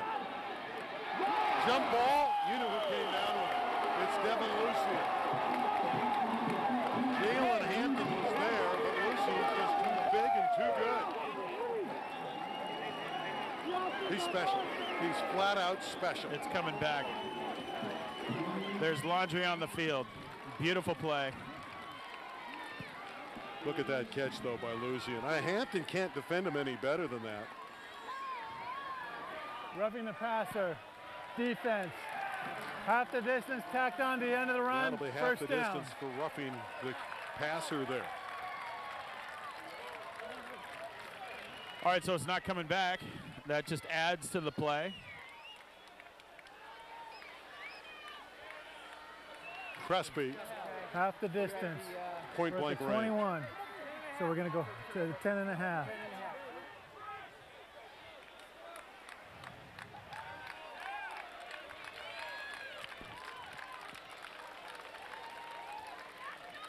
Well, just outside the 10, so Crespi could get a first down without a touchdown. Rashid Johnson is the setback back there with Kenny Stenhouse. He's the lone running back. How quickly Crespi's taking it upfield after the onside kick field. Davison in the flat. 5. Put him in the end zone. He's in the land of 6 again, Michael Davison. And Crespi has 38 and an 11-point lead with 2:57 left in the third. I think we have a new cult hero here on Time Warner Cable, Mike Davison. Number 1, we said it before, smallest guy on the field, playing with the biggest heart, playing huge. He's got the touchdown on the swing pass that probably goes as a run because it was a lateral.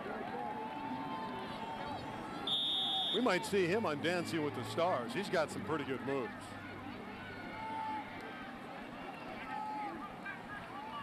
Well, Crespi's got their average. Technically, they averaged 38.6, so they need to make the PAT. You know, if you round it off to 39, they need one more. All right, so if Taft jumps. Replay the point after. They refuse the flag, and they're going to try the PAT again. Well, how would you like to be that Taft offense? You just went right down the field. Beautiful march, taking some time off the clock, and Crespi just scored quickly. Well, I think they anticipated that, as evidenced by the onside kick. PAT is added by McDonough, and there is their average of 39. Just another night at the office for the Celts. And Mrs. Mack is loving it. She might be hoarse by now with all the screaming for those scores. She doesn't get hoarse. If ever there was a sideline cheerleader, a sideline mom who could really push her guys in the right direction.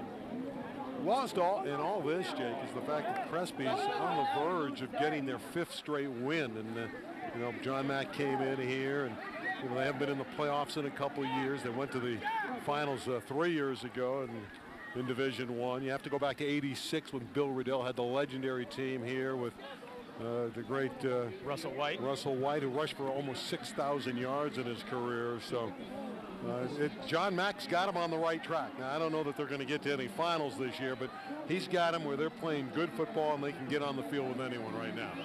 Well, it still comes down to what they do in the Sarah League. The Sarah League's a little bigger this year. You're going to have a 4-game league season instead of a 3-game league season, so a little more time to prove yourself. Getting back to Russell White, he played here from '96 to '98. He rushed for 6,000 yards, which is a school record of 94 touchdowns. And he went 13-1 in 1986, when they won the championship. That was his 10th grade year, and he was the CIF Southern Section Player of the Year.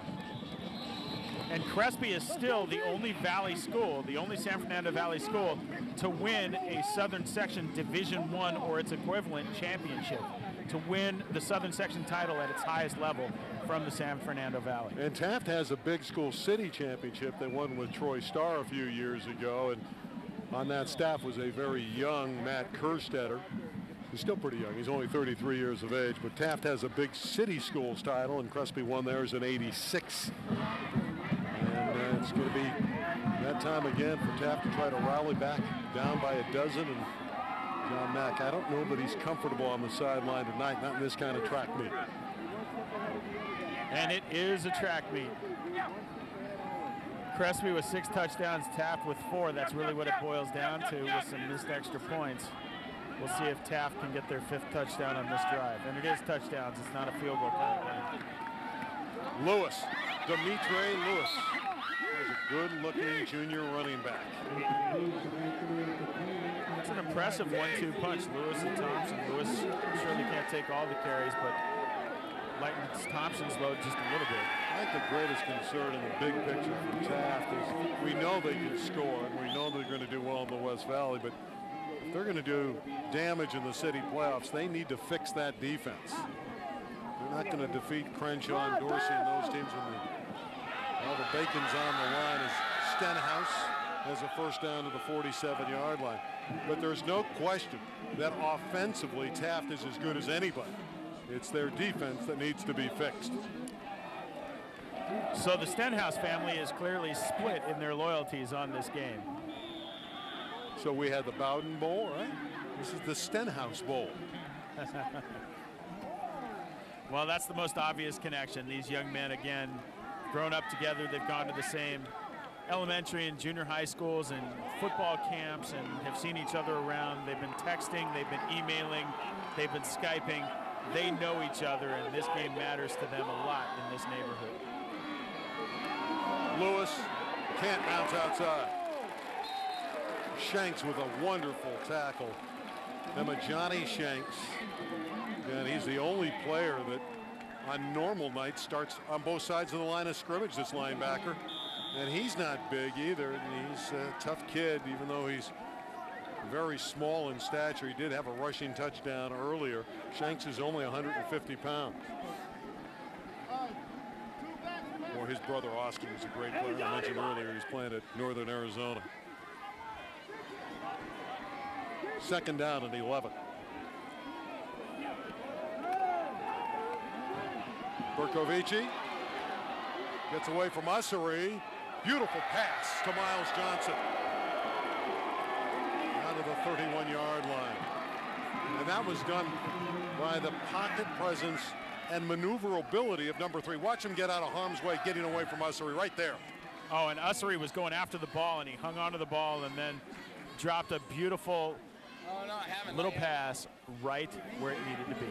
I'll tell you, I don't know if I'd want to be an opposing receiver and come into the C house here, as they call it, with Washington in the secondary. He is a punishing hitter.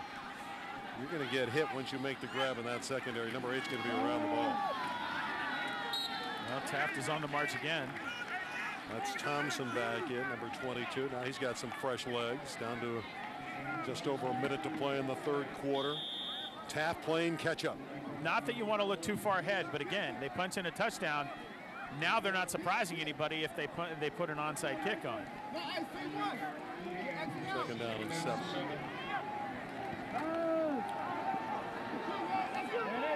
For Stenhouse, too far. And he had run by Nate Walker. And it's third down and 7. I wonder if Matt's got any more plays left on that sheet. He's gone through a lot of them. Well, there's no rule that says you can only use one once. Looks like he's auditioning to be a third base coach, doesn't it? It's a hit and run. You know, what happened to the old-fashioned way of shuttling plays in between fullbacks or something? Here it's just hand signals, and who's the dummy and who's the one that's really sending in the real ones. Looks like he's got the shakes.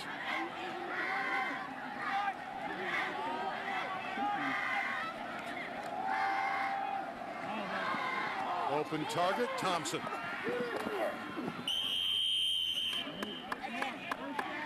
That's what makes this so much pressure on the defense. I mean, the ability to dump down your progressions. Another first down. The receivers downfield weren't available, so he just checks down.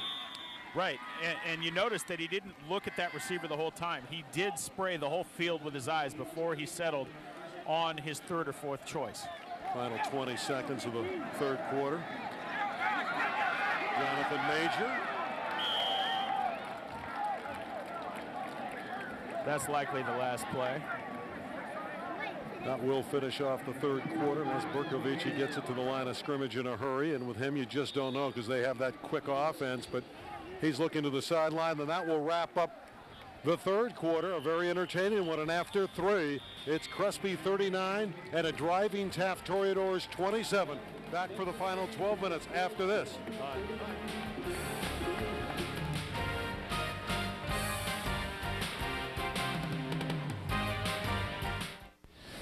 Time Warner Cable Sports is covering SoCal, and you can see it all each week exclusively on High School Sports Rewind, packed with plenty of sports coverage. Along with the exciting highlights each week, there are in-depth team spotlights and player profiles featuring top student athletes. Tune in every Tuesday at 7 and 10 p.m. on Time Warner Cable Channel 101 or catch it 24/7 on our free video-on-demand service, exclusively on Time Warner Cable. So Fantasy Huddle is just fantasy football made easy. Questions? How do you guys pick your winners? It's a combination of endless research, gut feelings, and astrology. Dave, the fire alarm goes up in the middle of the night. What's the first thing you grab? My Boomer Esiason autographed football, of course. You have children. They have legs. Check out the all-new season of Fantasy Huddle right here. With Jake Downey, my name is Randy Rosenblum. Glad you're on hand. Glad they're on hand. Everyone is fired up in Encina. It's a shirtless kind of night. Well, yeah, would you say it was 72 degrees at kickoff? Well, look at the score. It's 39-27 for Crespi. Taft again has marched the football down to the 12-yard line of the Celts. Looking at 2nd down and 4, and behind that huge offensive front. They've moved it all night long, and Michael Berkovici's been the trigger man.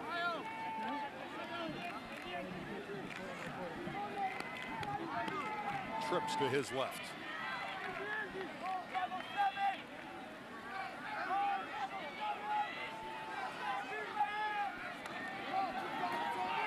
For Thomas. Touchdown. And just like that, one play into the 4th quarter, Michael Thomas has his 2nd score of the evening, and it's 39-33. Thomas one move on his defender. That wasn't bad defending. Nice grab by him, and suddenly we're at a 1-score game. Nate Walker on defense there, and not a whole lot he could do. 39-33 is the arithmetic.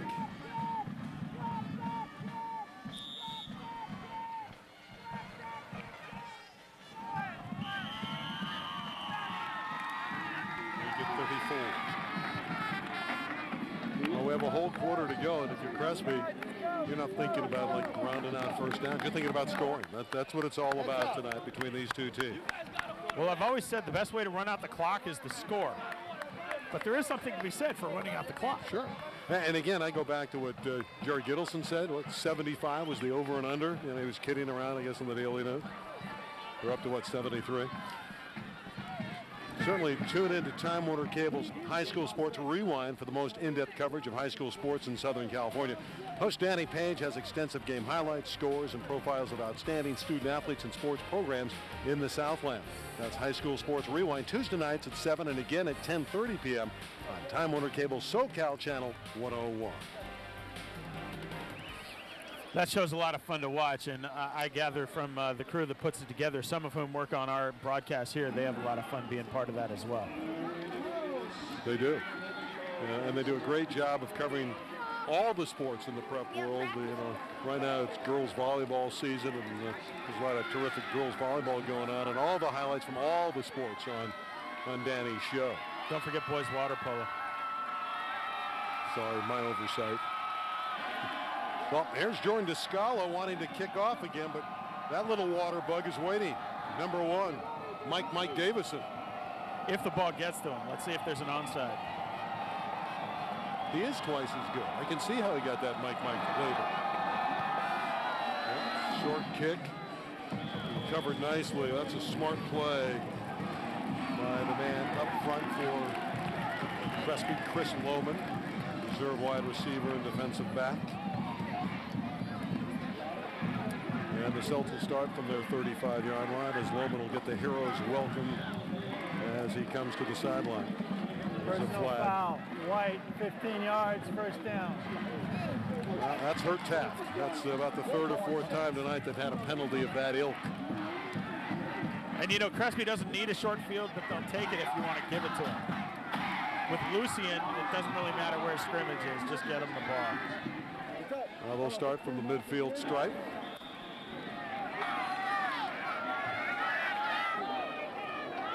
And the conquering hero is back in Kenny Stenhouse. Davison, 40, open field 30, 20. Ridden out of bounds, right around the 10-yard line. What's impressive isn't just what Davison does, but that Crespi finds a lot of ways to get him the ball in space. And watch him yards after the catch. YAC, yak. He's got a lot of yak. Watch him follow his blockers, finally drag down inside the 10. 41 yards on that play. First and goal at the 9.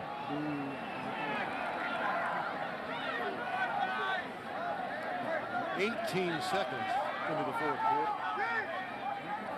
We already had one touchdown by Taft.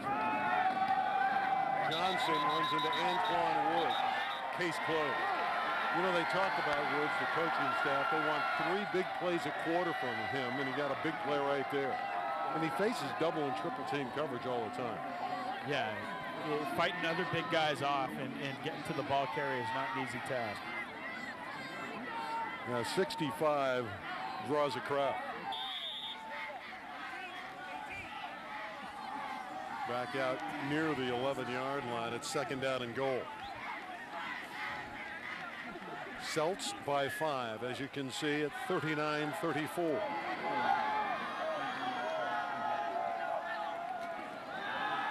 Moving pocket with a flag down. Incomplete in the back of the end zone for Harper. We'll check the marker.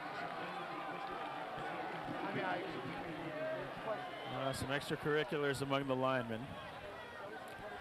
You know, those big sumo guys push on each other for 4 quarters. You understand why they get a little grumpy with each other sometimes.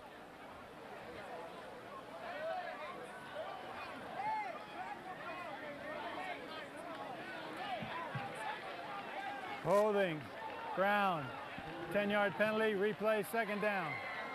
That'll back up the Celts.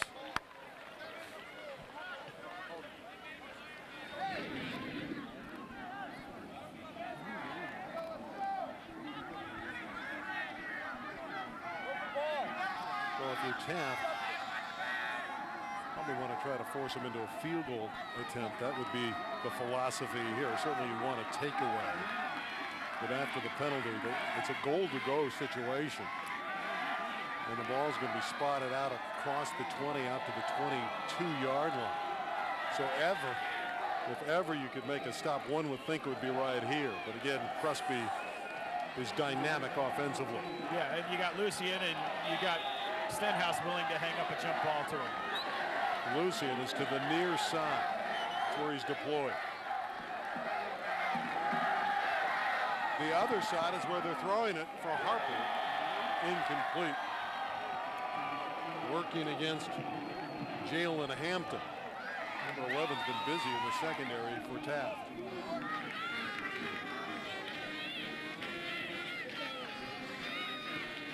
Third down and goal. Interesting choice here if Crespi is thinking about a field goal. Do they really go for the whole shooting match here, or do they just try to get closer? First 3 would give them an 8-point lead, which would make it a 1-possession game. Taft could tie it with a touchdown and a 2-point conversion. But they have to make a stop. Near side, flag down. Davison is going to take it to the house. Now let's check that marker. It would be a 22-yard pitch and catch if it stands. Wow. Wow, he is electric.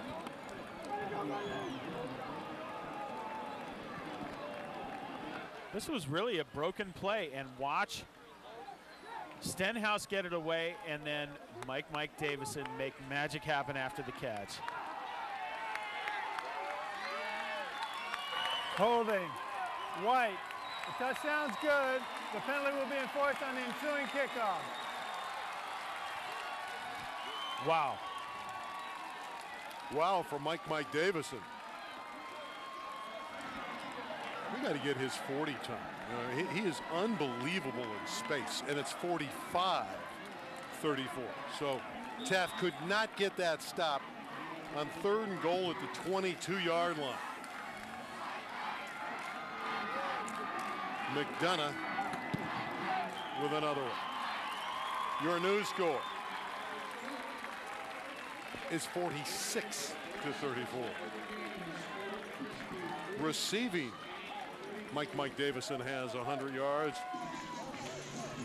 It was all-purpose yardage. He's probably right around 300 on the night.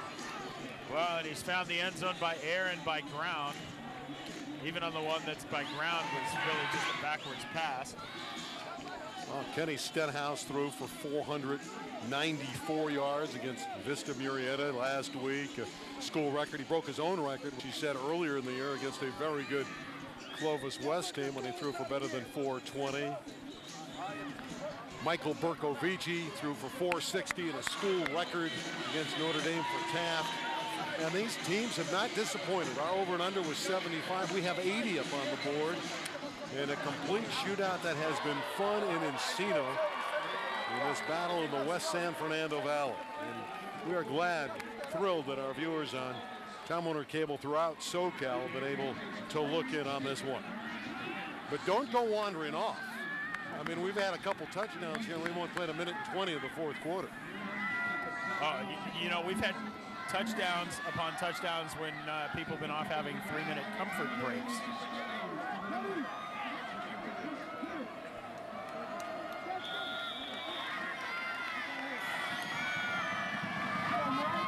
Penalty put the ball at midfield on the kickoff, so. That was about 65 in the air through the end zone. Corridors will begin from the 20. McDonough's got a good leg. Yeah, it almost too bad we didn't get to see if he could make a 40-yard field goal. But John Mack is saying, I wanted the touchdown.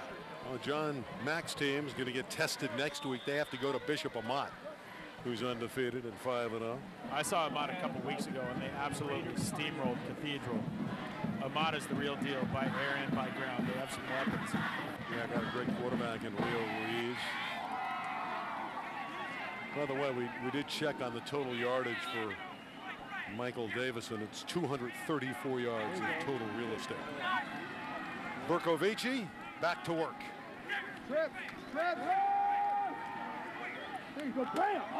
Tip deflected and incomplete.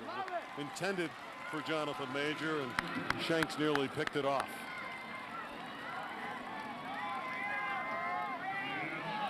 Well, like I said before, if you're going to take the big stick, you might as well catch the ball. But sometimes you don't catch the ball because you took the big stick. Nate Walker never saw that ball pop free, and that's why he didn't intercept it. He was trying to help contain Major, and popped up and glanced off his helmet.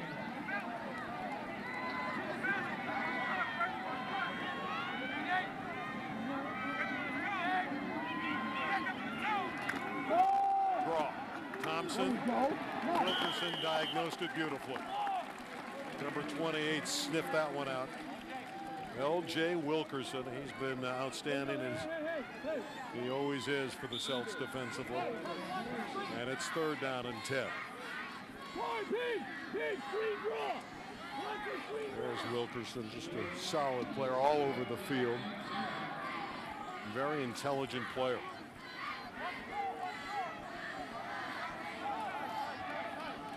Two minutes into the 4th quarter.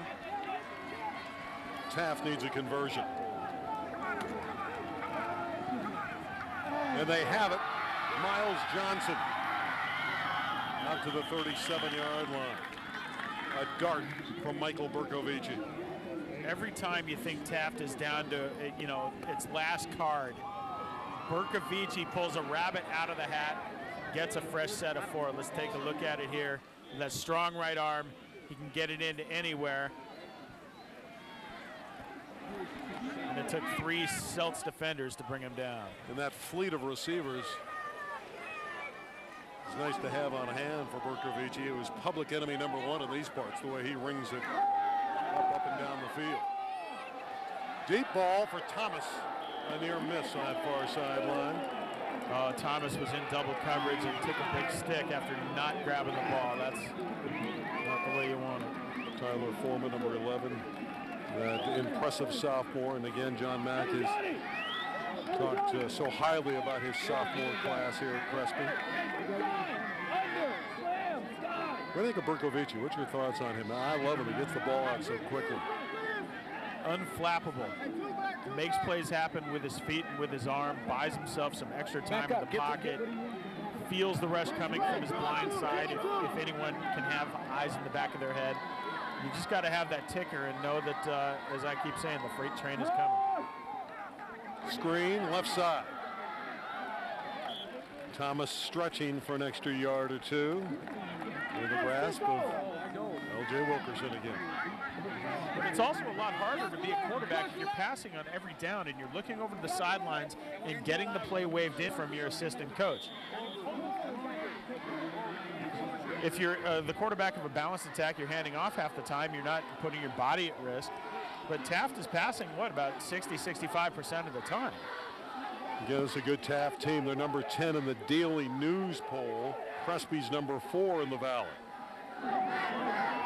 Draw. Lewis shakes free. First down to the 47-yard line of the Celts. Nifty play. And I like what Berkovici is doing. He's really exhorting his guys on. Wow. See that? Little backdoor handoff, and Taft has a first down and a fresh set of 4. They know they have to score here, down by a dozen with 8:40 to play. Hey, Taft keeps hanging around. They punch this in, it's a one-touchdown game again. Of course, you see the ball and have a chance to take the lead, they may have to have another onside kick.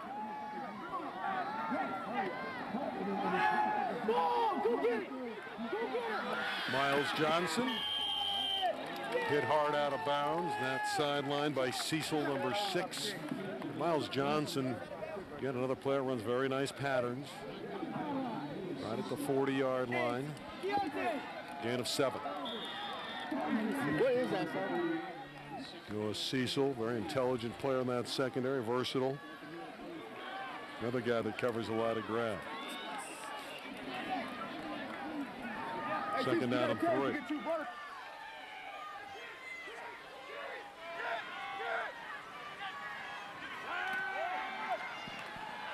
Into and out of the hands of Kenny Thompson. It'll be third down and 3. Might have been better off. Shanks was right there and had diagnosed, had read that play wonderfully. The ball was right on the money. Sometimes those floaters, though, are tougher to catch than the darts. What do you think, a run here? Third and 3, making sure they pick up that first down? Well, it's 4-down territory for Taft. You can probably say it's 4-down territory the rest of the game. Taft's not going to punt. If you play to win the game, it's 4-down territory. Yeah, and Taft plays not only to win the game, their goal is to win the city championship. That's what they play for in Woodland Hills. Play fake. Berkovici sacked by Ussery. Back at the 47-yard line. And Ronald Ussery is thrilled that he got there. Props to big number 56. Big play at a big time by a big time player. Ronald Ussery, again, lineman of the week, 4 out of the 5 weeks coming in. It's 4th down and 9. 4th down just got a little bit more interesting for Taft. Well, this might be the ball game right here.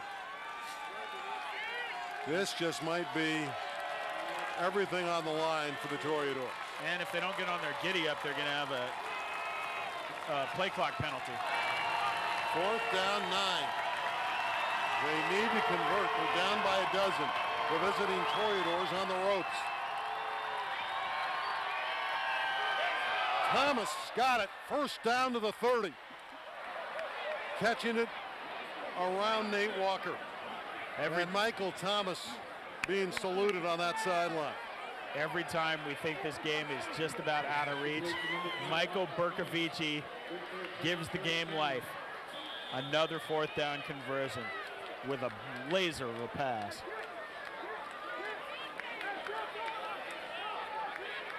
Six and a half minutes left for Berkovici to pull the carpet on Crespi. 46-34. Pressured again is Berkovici. Flag down. And he's rolled now just inside the 25. Now markers on the far side of the field.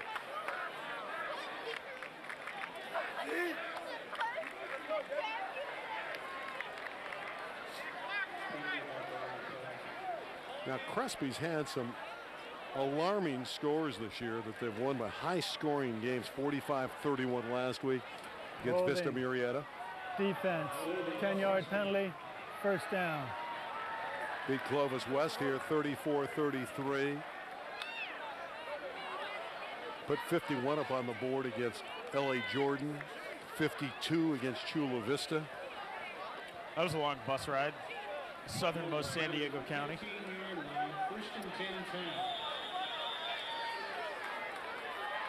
Taft, after the infraction, edges closer to the 15-yard line.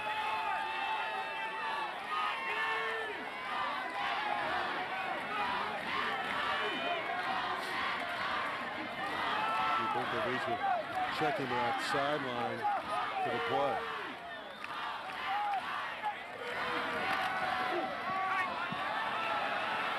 Up for grabs, caught, touchdown. Michael Thomas. 15 yards and a score, and it's 46-40.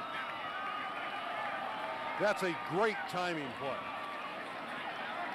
Watch how perfect this ball is thrown to a spot where Michael Thomas is going. Right, and you wonder what kind of nonverbal communication they had before the snap, because Berkovici waited those extra few seconds and looked out at his receivers on the left side of the field, and you wonder what they said to each other without talking to make that happen. 46-40, and the PAT is upcoming. 5:44 left, and we've got a one-score game again. This game was just about over if Taft didn't convert. Crespi with the ball couldn't be stopped, but now here they are going for the deuce. They're going for the 2 to get within 4, so Fernandez is not out there. Berkovici is hit by Shanks. Incomplete, and they fail on that one. And it remains 46-40. Emma Johnny Shanks with a good shoulder hit. I don't know how much that hurts Taft. It probably hurts Berkovici to take that lick, but in the scheme of things, Taft can still win with a touchdown. Well, they need to get a defensive stop first with 5:44 left. It's an interesting night when you score 46 in your Crespi and you're still on pins and needles. Well, it was advertised to be this kind of game, Jake, and it certainly hasn't disappointed. Not if you're a defensive purist. Although people come to the football games to see touchdowns, to see offense, and you're right. They have not been disappointed. Legal onside kick? I do. They've done it the last 2 times, and there's nothing to suggest that Taft thinks that anything's changed, that they think that they can stop Crespi on defense. They've only done it once the whole night, and that was on the fluke of a deflected pass. So I'd be very surprised if Taft does not onside kick at this late juncture in the game. 5.5 to go. Crespi could take the ball and either run out the clock or go score quickly, but Taft may not see the ball again, and Taft may definitely not see the ball again with a chance to take the lead if they get it back. Both teams have their full complement of timeouts remaining, all 3 of them. As Descalo has it teed up at the 40-yard line. 10 players within 10 yards for Crespi between the 50 and the 40 in their territory. They all believe it's going to be a short kick. Only Davison is back deep. And they find the open area, so Davison will come up and scoop it at the 16. Mike Davison again. Look out here. He's to the 45-yard line. He needs to get his own act. He's entertaining. He's too close to Hollywood. Well, that was entertaining to watch Mike pick up that ball and run. And he is definitely an elusive character on the football field. About 6 different guys in gold helmets had a chance at him before he's finally dragged down the 45. But I still have to question the wisdom of actually kicking it to Davison if that was what they were trying to do. No, I think they were just trying to kick it into the open spot. He came up and made the wise move. He ran at his own man, Himajani Shanks. He also ran into Devin Lucian and still returned it some 30 yards.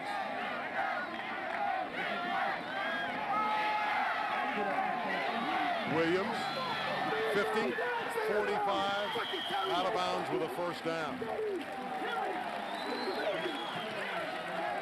Terry Williams, junior running back again. He's the physical downhill runner. I still come back to the point, Taft needs the ball. They can't trade touchdowns with Crespi anymore. We've either had a 1-score game or a 2-score game the entire second half. That was Taft's chance. That may have been Taft's last chance to get the ball and try to take the lead. 46-40 with 5:26 left on Time Warner Cable's Game of the Week. Fly sweep with Davison. First down. He was yanked down at the 30-yard line. Fans here wanted a face guard penalty, no marker down. Let's take another look at that. That looked like a pretty obvious face mask or horse collar. Yeah, it certainly did, didn't it, as Christian Hayes got over there. Either way, it's a first down for Crespi. Well, nudging up to the 30-yard line. Fans are booing. They wanted that infraction call.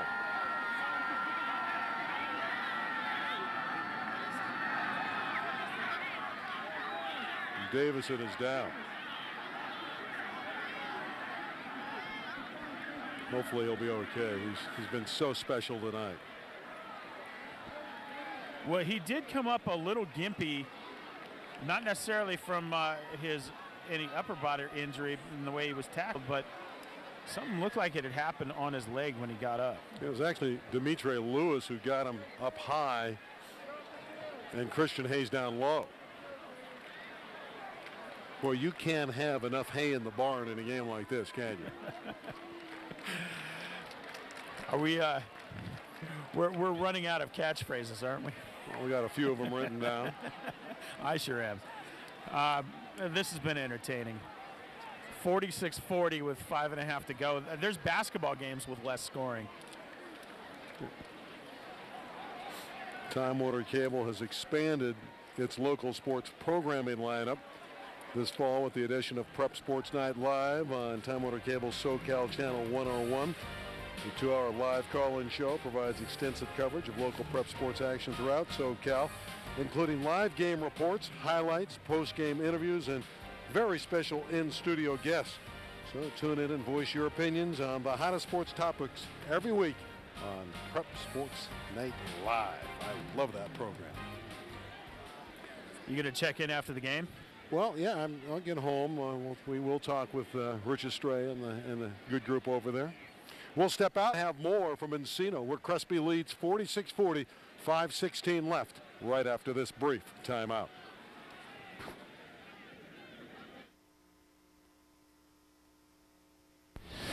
Time Warner Cable Sports is covering SoCal, and you can see it all each week exclusively on High School Sports Rewind, packed with plenty of sports coverage.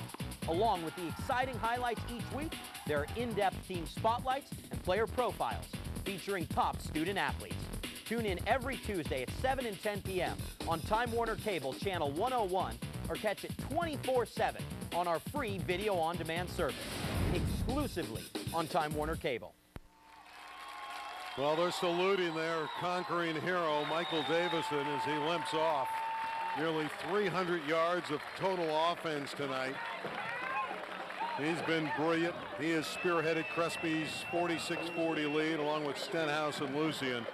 He was shaken up, but it's good to see him walk to the sideline. Yes, it is. That young man, if he doesn't play another snap, has certainly done enough to help his team win. 269 yards of total real estate.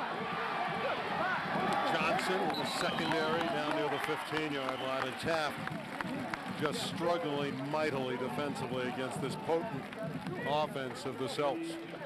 Well, let me turn that around. Taft hasn't made many defensive stops all night. They did get that one interception in the first half, but all it takes is one play to turn this around. They are within striking distance, only down 6.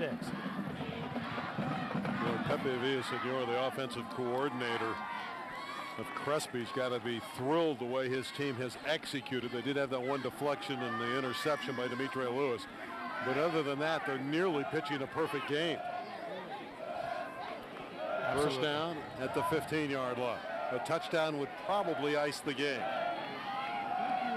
Up the middle. Johnson to the 6-yard line. Dropped in the deep secondary by Patrick Wells, the cornerback. All the while, that clock is moving forward, down to 4:12 left in regulation. Well, Crespi can help themselves not only by scoring, but taking their sweet time to score. Here's Stenhouse back into the huddle. He has been steady once again. Beautiful spirals right where he needs them with all sorts of touch. The bullets, the lobs.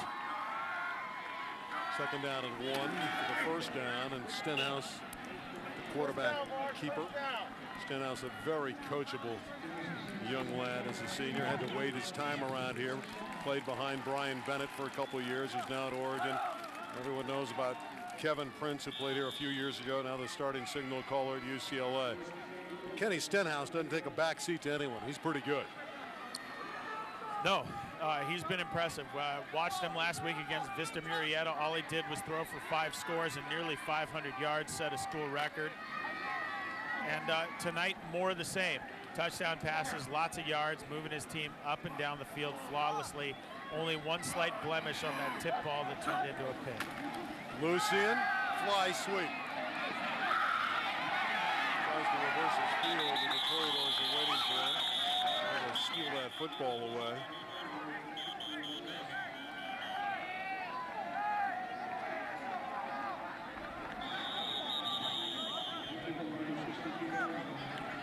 Timeout called by the Toreadors. 2:57 left.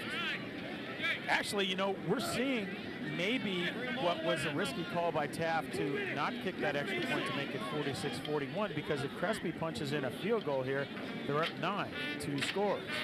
Taft at 41, suddenly with that field goal at 49-41 is a 1-score game again. I'm not exactly sure why they went for 2. Well, they weren't having a full lock putting it through the upright, so you know, why not take a rip at the deuce? Well, hindsight is always 20/20. It comes down to defensive stops, though, for Taft. They need to take the ball away from Crespi somehow. They haven't been able to make a big play other than that one interception by Demetre Lewis all night long, and the Celts have had their way.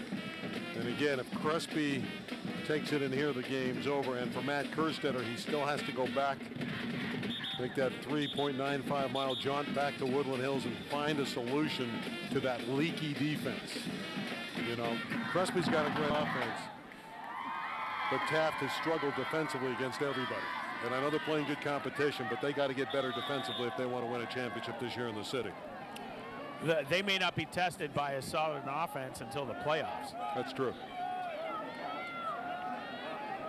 Second down and 9 for a Crespi touchdown.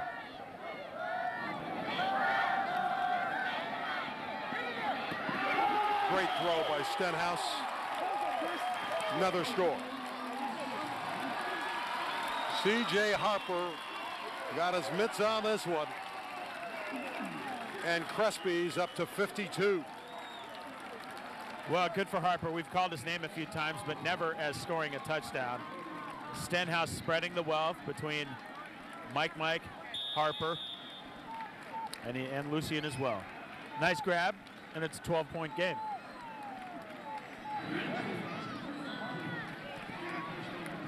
Donahue for the point after. And Patrick with a big leg. Patrick Donahue's got a very strong leg, and it's 53-40.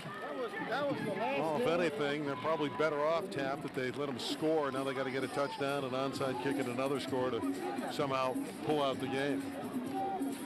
That is a tall, tall order. Well, the scoring part, it hasn't been a very tall order for Taft, but getting the ball back or playing some defense has. You know, next week we're going to have another competitive game with Loyola and Notre Dame. I think that's going to be a good football game. Hopefully Jerry Neuheisel's back. We got the concussion, the quarterback of the Cubs. They'll visit the Knights. We'll be in Sherman Oaks. You can see when the game replays on our Game of the Week on Time Warner Sports. But, you know, it's two teams that are going to get a second chance, you know, to start league play and do well in a very competitive Sierra League with Crespi, Bishop, Vermont, and Alameda, which are great teams. But Loyola and Notre Dame, even though they're a little underwater in their records, they're still very solid teams. I'm looking forward to that one as well. And every week is a new adventure on the Time Warner Game of the Week.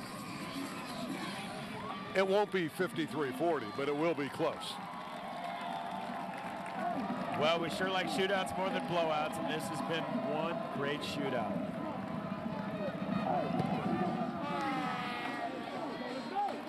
Miles Johnson from the 3-yard line. Can't get up very far. That's good coverage. Coming down to get him is Tyler Foreman.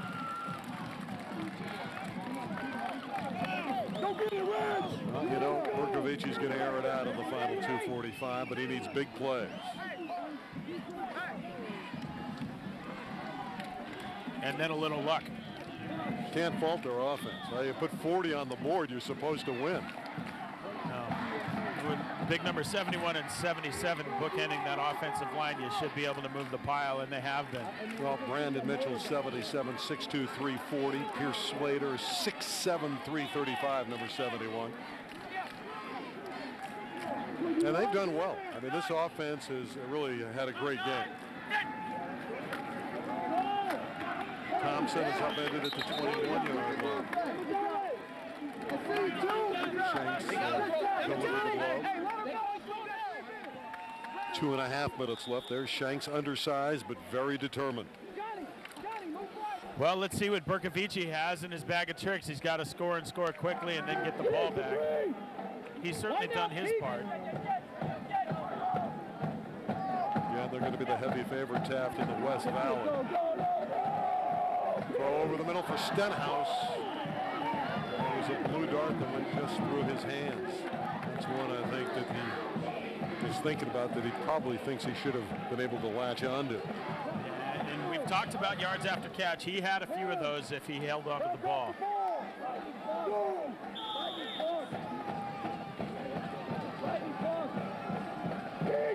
Boy, I like these receivers, though. Miles Johnson, Jonathan Major, certainly Michael Thomas. Trips left.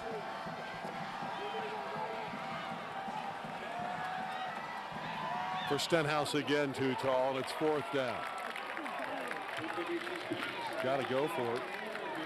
With 2:06 left. Oh, yeah. Michael's played a strong game. Well, every time it looked like they had their backs against the wall, and it was just about game, set, match. If Berkovici didn't make a play, he made a play. So let's see if he can make one more play.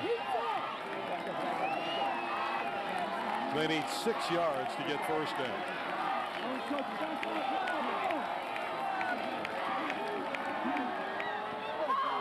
Miles Johnson still going down that sideline. Big play for the Toreadors. Bumped out of bounds by Charles Washington. And once again, Michael Berkovici with the game on the line, cool as the other side of the pillow, gets it in open space, and the guys in the white shirts have a fresh set of 4.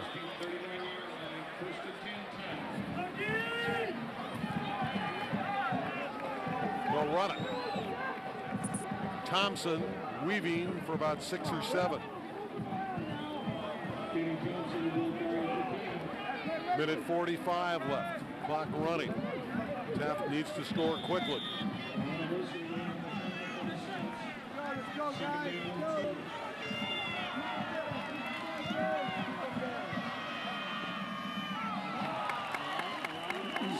Post for Stenhouse misses.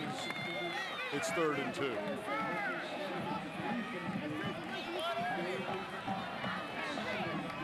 Well, looking over the horizon, Taft has its timeouts. They do need an onside kick, but if they don't get it, they would need to score quickly to even think about getting the ball back on a punt. But wait a minute, a punt? Crespi hasn't punted the whole game.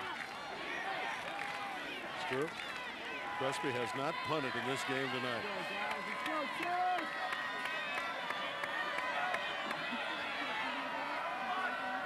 You might not see a game like this year on Time Warner Cable. Not with this much offense.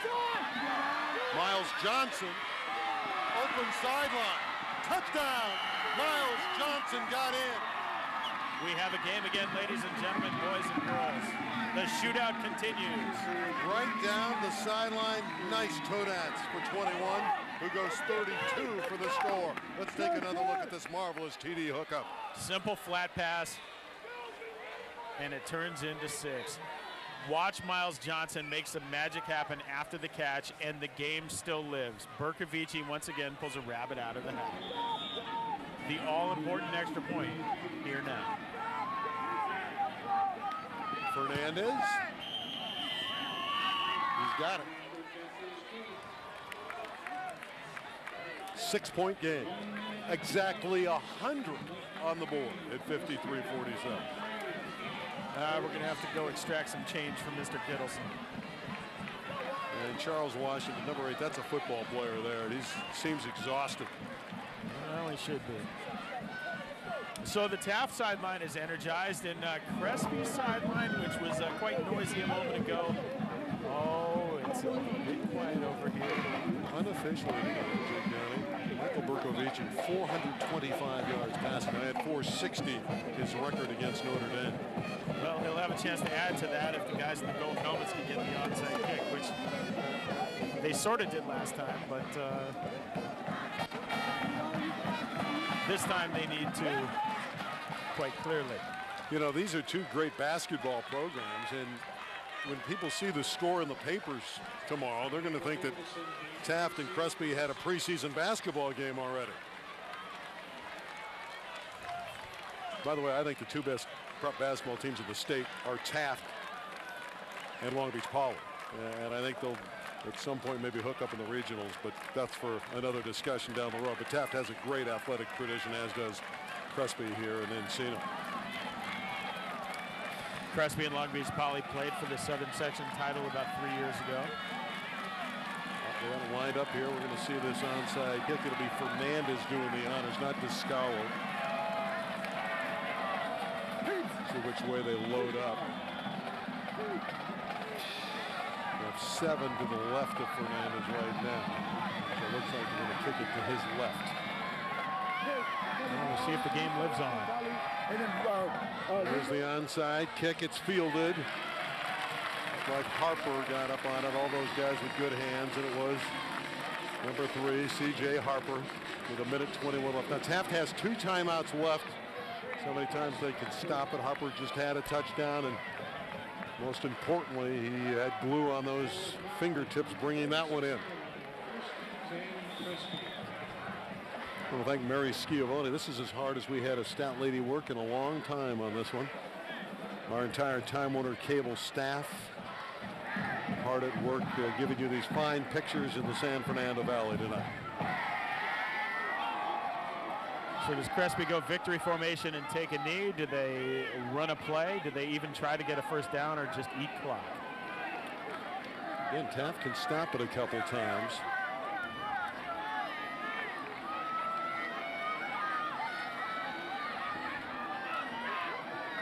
And they pass it to Davison, who's back in.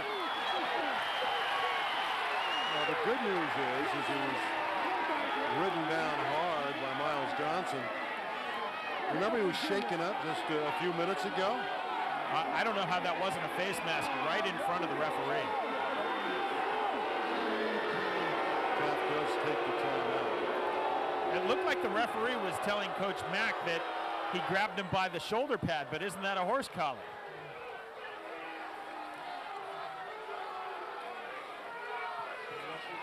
Again, in defense of the Taft tacklers, you're going after a guy that's so short in stature.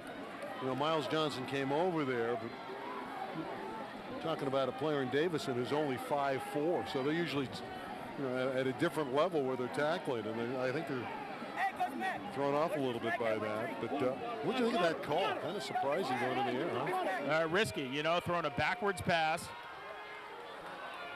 You risk either putting it on the ground, going out of bounds, stopping the clock, all sorts of bad things. Well, they got 6. It's 2nd down and 4, and then Taft ran in there and used their second timeout. They have 1 left here in the second half. I mean, a first down here wins the game, but you get it by running it off tackle.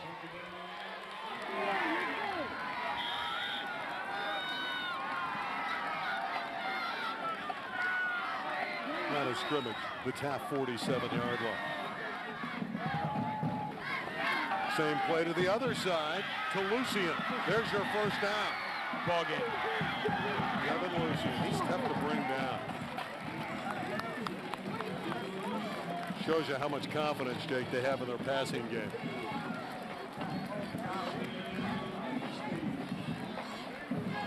Now 64 seconds left. Now is the time to take a knee. Taft still has the 1 timeout left. You can see a nice crowd on hand here. And Encino, the home of the Celts. Hey, let's give props to the Crespi cheerleaders. Crespi is an all-boys school, so their cheerleaders come from Louisville, which is an all-girls school down the road in Calabasas. First down, Stenhouse and company. And they will run the football right into the middle of the line with Terry Williams, and this will force Taft to use its final timeout of the game.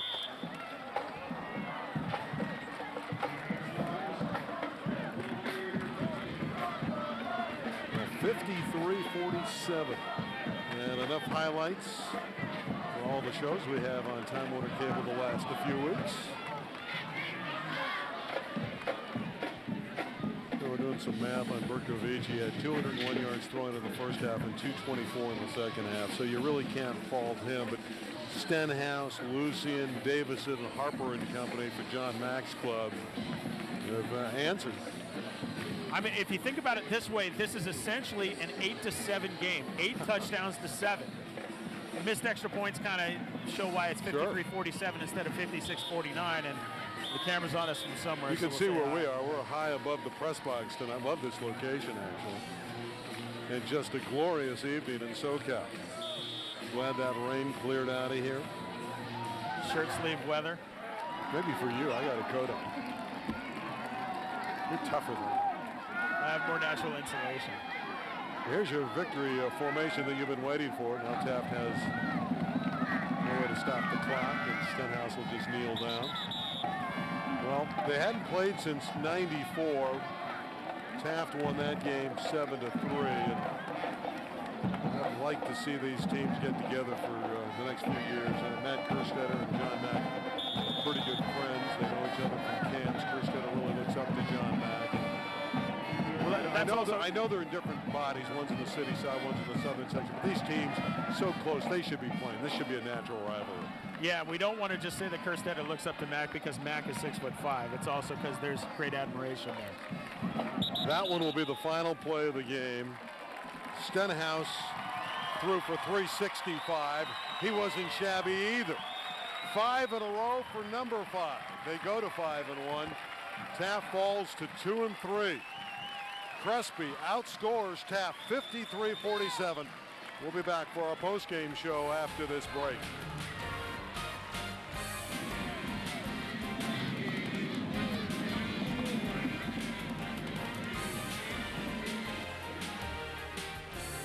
Time Warner Cable Sports is proud to present the Game of the Week. Catch all the action each week as we bring you full-length coverage of prep sports from throughout Southern California. Tune in this week for exciting football action as the Loyola Cubs takes on the Notre Dame Knights. The games air Saturdays at 10 a.m. and 3 p.m., Sundays at 8 a.m. and 8 p.m., and Tuesdays at 7:30 p.m. on Time Warner Cable's SoCal Channel 101. Time Warner Cable Sports, your source for great local sports action. I wonder what the freeways are like. Don't worry, I've got us covered. Soon, we'll tell you how the afternoon freeways are shaping up right here on Beat the Traffic. Take control of your commute with Beat the Traffic exclusively on Time Warner Cable, Channel 101. Get up-to-the-minute traffic information with real-time 3D maps, live updates. We have an accident at the 405 and the 10. Trip times, and alternate routes. On TV, on the web, on the go, and only on Time Warner Cable.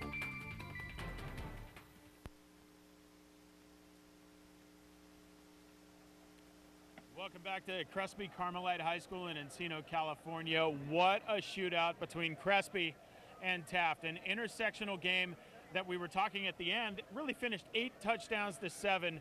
The final score 53-47 Crespi over Taft. Crespi moves to 5-1 on the season. Now, all through the game, we talked about the smallest guy on the field, standing tall, playing with the biggest heart, and playing big when it counted for his team. And here he is, Mike Davison. Congratulations on the win. And you know what? This young man is our Time Warner Player of the Week. We've got the plaque to prove it. Congratulations. Thank you, sir. Appreciate it. So now I guess everybody wants to know, when they watch you play, how do you navigate through the tall trees and find your way to the end zone and play so fearlessly, being as small as you are? I'm little to the ground. I don't mind, I just find my holes, hit them, vision, Find the holes, hit them as fast as I can. Every time I get the ball, I see the end zone, We often think about football being a big man's game, but you're turning that upside down and showing that a little guy can do good things with the ball. It's all about heart, man. If you have heart, you can do it. I don't care what nobody say. Don't let no one tell you if you're little. If you have heart, you can do it. And you've been a triple threat. Kickoff return yards, rushing yards from scrimmage, passing yards. You had a touchdown passing and a touchdown running today. And how many times have you found the end zone so far this season? I think I have 6 on the season so far. Mm-hmm. This has got to be a fun team to play on because everybody gets the ball. Stenhouse distributes to just about any guy who is split wide. Yes, sir. Kenny's, he's a well quarterback, throws good accuracy. He get out the pocket, He's a very good quarterback. Well, you know what? We did say that you were the Time Warner Player of the Week, and here is the plaque. Congratulations. Thank you, sir. This is Mike Davison, #1, playing huge, 5'4" and 130. Yes, sir. And he's taller than me. We'll be back after this. Thank you.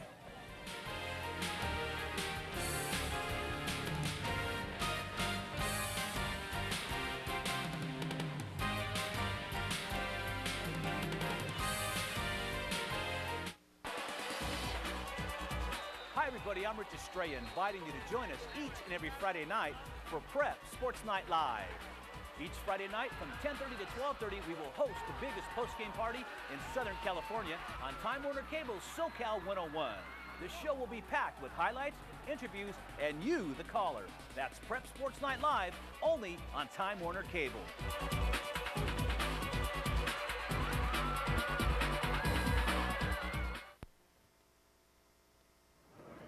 So you go on the road, you have 600 yards of offense, you score 47 points, and you come up short 53-47. Great try by the Taft Toreadors, but they fall to Crespi tonight 53-47. Randy Rosemond back with big game Jake Downey one more time. A lot of stats in this one, Jake. It was a dramatic, wonderfully played game. What a pleasure to watch this game. And again, we talked about 8 touchdowns to 7. That's what it really checked out to. The total yards, 471 to 655. The team with 655 didn't win the game, but Taft, for most of the game, was playing catch-up. And even though 53-47 was the final, Taft was struggling to stay in there the whole game. You know, we talked about Michael Bercovici and Michael Thomas, and they were brilliant. We talked about Devin Lucien and Kenny Stenhouse, and they were great. But it was that little guy, our player of the game, Mike. He was sensational. He lit up the crowd. Mike Davison was our player of the game and was simply great and may have been the difference in this shootout game. Yeah, he was. He contributed in all 3 offensive facets. Special teams, he ran back a bunch of kicks for a lot of yards, put Crespi in fine offensive position, usually on Taft side of the 50, and then he ran in a couple touchdowns, one by air and one by ground. Crespi's now 5-1. They've won their last 5 since losing Dominguez 14-11 to start the year. They go into Sarah League play Bishop Amat. For the guys on the other side, Taft will go into the West Valley. They'll be a heavy favorite. They'll play Chatsworth next. They go in with a 2-3 overall record. Our next telecast is going to be a good one as well. Notre Dame and Sherman Oaks, the host Knights there against the Cubs of Loyola. That's going to be a lot of fun. Yeah, come over to my place early. We can walk to that one. Yeah, I look forward to that one. See what Neuheisel and company, Jerry Neuheisel, the son of the UCLA coach, the quarterback of the Cubs. All right, Jake, that's going to wrap it up. It was fun in Encino tonight.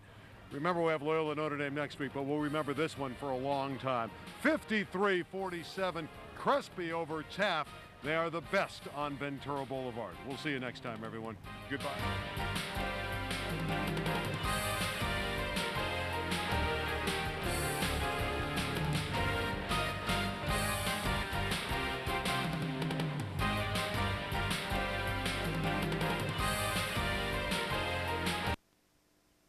On this week's High School Sports Rewind, we've got the battle between the Moore Park Musketeers and the St. Bonaventure Seraphs, plus plenty more prep sports highlights from around SoCal.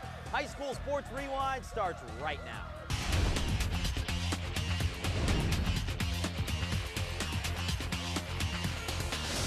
Hello, friends. I'm Danny Page, and welcome to High School Sports Rewind. We start at the top. Where else with our game of the week? Moore Park and St. Bonaventure have met 4 times in the playoffs over the past decade, but they collided Friday night in their first league meeting in more than 20 years. Our game of the week, and it certainly lived up to the billing. St. Bonaventure starting off scoreless in the first quarter as Mark Evans connects with Christian White on a perfectly executed post route. Seraphs up 7. Second quarter, he finds Tanner Souza, who takes this one to the house, 35 yards, 14-0 St. Bonaventure. Then Alex Nelson ready to kick, or is he, as he scrambles for the high snap, gets a hold of it, fakes a defender, tosses it downfield to Jerry Shumway for the touchdown. And then on the ensuing PAT, it happens again. Nelson throws deep for Shumway in a crowd of Seraph defenders, but he comes down with it, and Moore Park trails by 6. You couldn't write this stuff. Later, Evans throws deep to White, setting up another Seraphs TD, and then finds White in the end zone, 21-8 at the half. Third quarter, Moore Park responds through special teams, a 33-yard field goal try. It's good. The kicker Nelson responsible for all 11 points. And then Evans trying to get back to work. He's picked off by Lance Poole of Moore Park. And Grant Rojas tries to draw Moore Park nearer as he sends this one in the back of the end zone to Alex Tolliver. They're within 3. Fourth quarter, Rojas to Shumway into St. Bonaventure territory. And then he finds Shumway again for 6. Moore Park leads 25-21. Another amazing Musketeer comeback. Hold on a moment. Evans to Jeremy Sanchez in the final 3 minutes. And the Seraphs come away with a thrilling win, 28-25. Efficiency is the name of the game for Valencia Vikings quarterback Alex Bishop. Last year, he completed just under 75% of his passes, 74.6 to be exact, which was good enough for 3rd best in state history. But Vincent Taborn tells us that Bishop will consider this season incomplete if the Vikings don't walk away with a championship. Valencia quarterback Alex Bishop put up numbers last year even he can't believe. I mean, obviously you expect the best, but the year I had, I was just very grateful, and I was surrounded by great players. You know, Manfro, who's back this year. I had Tartable last year, Brock Vereen, and I just had some studs surrounded me that just helped me so much. He threw for over 3,400 yards and 36 touchdowns. He humbly attributes his success to his teammates and the Viking coaching staff. Obviously, a lot of work we put in behind the scenes. We have tough practices here, and we don't settle for being good. We like to strive for greatness, and it really pays off on Friday nights. Bishop's completion percentage last year of 74.6 was 3rd highest in state history. The 2 quarterbacks ahead of him are now in the NFL. They are Mark Sanchez and Trent Edwards. The one thing about him as an athlete, he's got great poise. He has great poise in the pocket. He has great poise, and I think just the way he is around campus and when he's around his buddies, he's always making great decisions and making sure the people around him make great decisions. And when you have great leaders like that, it makes your football team that much better. Alex is a great quarterback. He's amazing. And he's good. He's a good runner. He's a good passer. He's just good all-around QB. So far this season, Bishop has his team off to a great start. And just like everyone else, he's hoping to top it off with a championship. He wants to go out with a bang because this may be his last year as a football player. Yeah, I know he's a great baseball player, and that's what he really wants to do, and I think that's what he's looking forward to in his future. I think right now he loves high school football. He loves playing with his teammates. He loves playing with his friends, and it's a very tight group. I would love to. It'd be a great opportunity, but I just think for the size I'm at, about 5'10", they're looking for guys who are at least 6'2", 6'3", and I just have a better chance in baseball. For High School Sports Rewind, I'm Vincent Taborn. After dropping their first 2 games in 2010, the Crenshaw Cougars have roared back, winning the following 2. Culver City, however, hope to stop the Cougars in their tracks in the second home game this season at Crenshaw High. Culver City comes in looking to pull off a shocker, while Crenshaw hopes to find the rhythm that led to last year's city section title. First play of the game, Jerry McConico throws a slant pass to Marquise Thompson. He's gone racing past the Culver City secondary, put Crenshaw up 7-0. Still in the first, Culver's Jordan Arrington airs it out to Alex Jackson for a long 65-yard touchdown, and the upset is on perhaps, as we're even at 7. McConico then again for Thompson. He hauls it down in the corner of the end zone, 14-7 Cougars. Still in the second, Crenshaw goes to the Black Mamba, DeAnthony Thomas, who takes the handoff on the right side, skips over one of his own players and into the end zone for a score, 21-7. 5 minutes left in the second. Thomas takes the end around, brushes off a couple attackers, and takes this one to the house. An effortless TD run for the USC-bound star. His second score of the night. Crenshaw is back. They cruise 50-7. When we come back, we shine our team spotlight on Carson girls volleyball. You're watching High School Sports Rewind.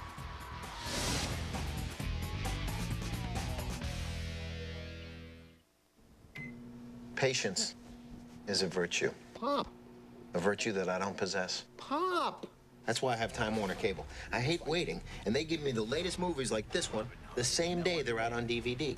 Netflix and Redbox, they could make you wait 28 days. 28 days? What are they, putting it on a boat? More of the latest movies on demand the same day as DVD? Netflix and Redbox can't say that. Time Warner Cable can. Time Warner Cable, the power of you. Time Warner Cable presents. In the city where Romeo met Juliet, Sophie found a letter lost in time. I have to write back. Now she'll begin a journey she never imagined. What if you had a second chance to find true love? It's never too late to follow your heart. Letters to Juliet. If this is at the store, it's already on demand. Order movies on demand from Time Warner Digital Cable. That's the power of you. Time Warner Cable Sports is proud to present the Game of the Week. Catch all the action each week as we bring you full-length coverage of prep sports from throughout Southern California. Tune in this week for exciting football action as we bring you the Taft Toreadors versus the Crespi Celts. The games air Saturdays at 10 a.m. and 3 p.m., Sundays at 8 a.m. and 8 p.m., and Tuesdays at 7:30 p.m. on Time Warner Cable's SoCal Channel 101. Time Warner Cable Sports, your source for great local sports action.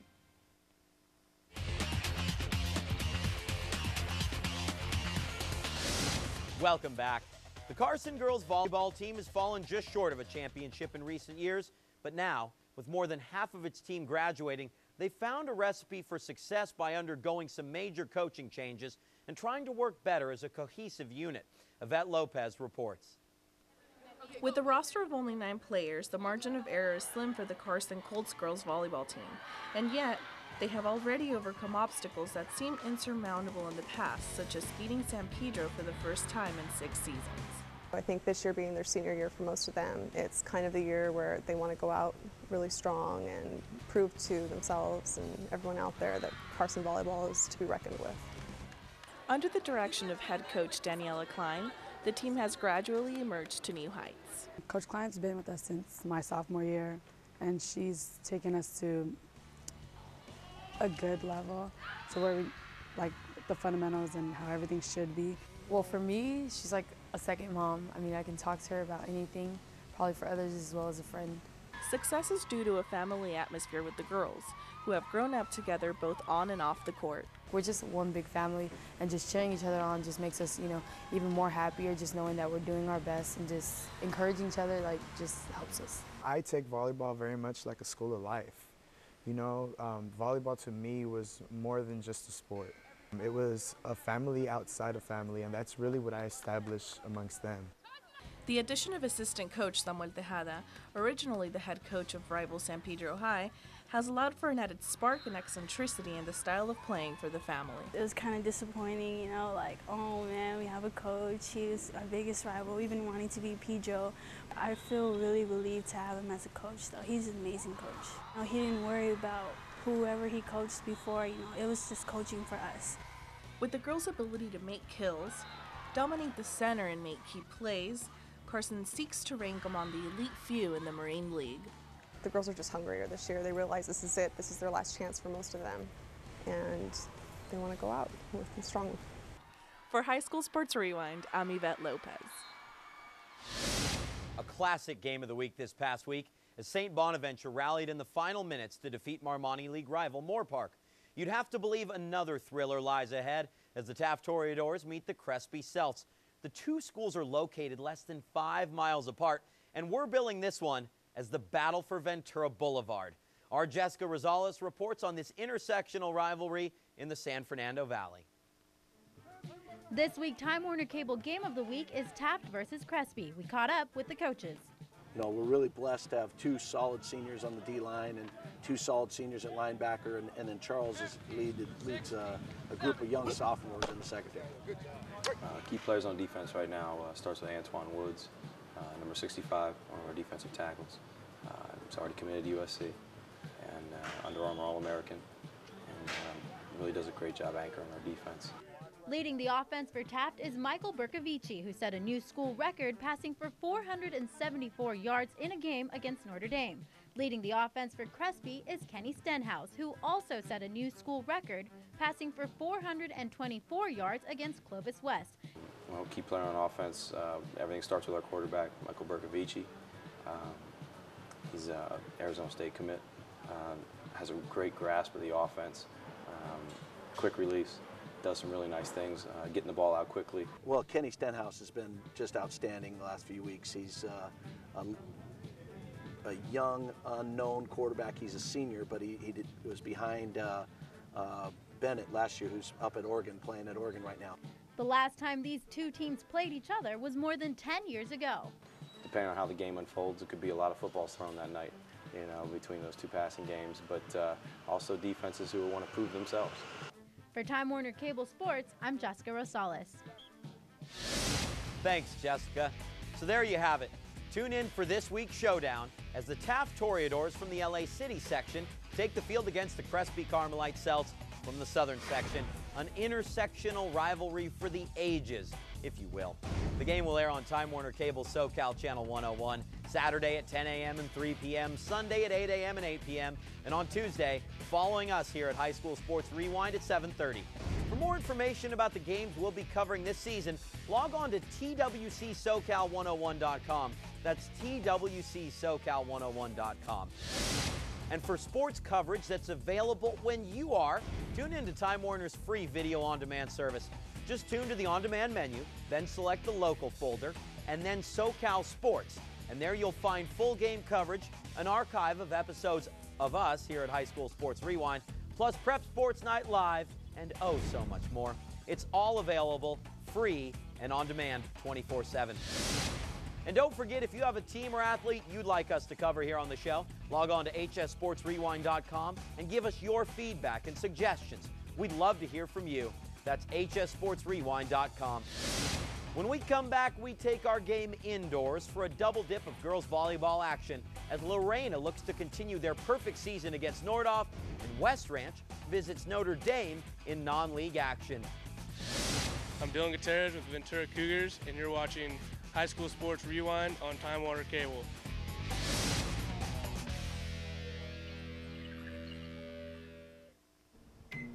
Patience is a virtue. Pop. A virtue that I don't possess. Pop. That's why I have Time Warner Cable. I hate waiting, and they give me the latest movies like this one the same day they're out on DVD. Netflix and Redbox, they could make you wait 28 days. 28 days?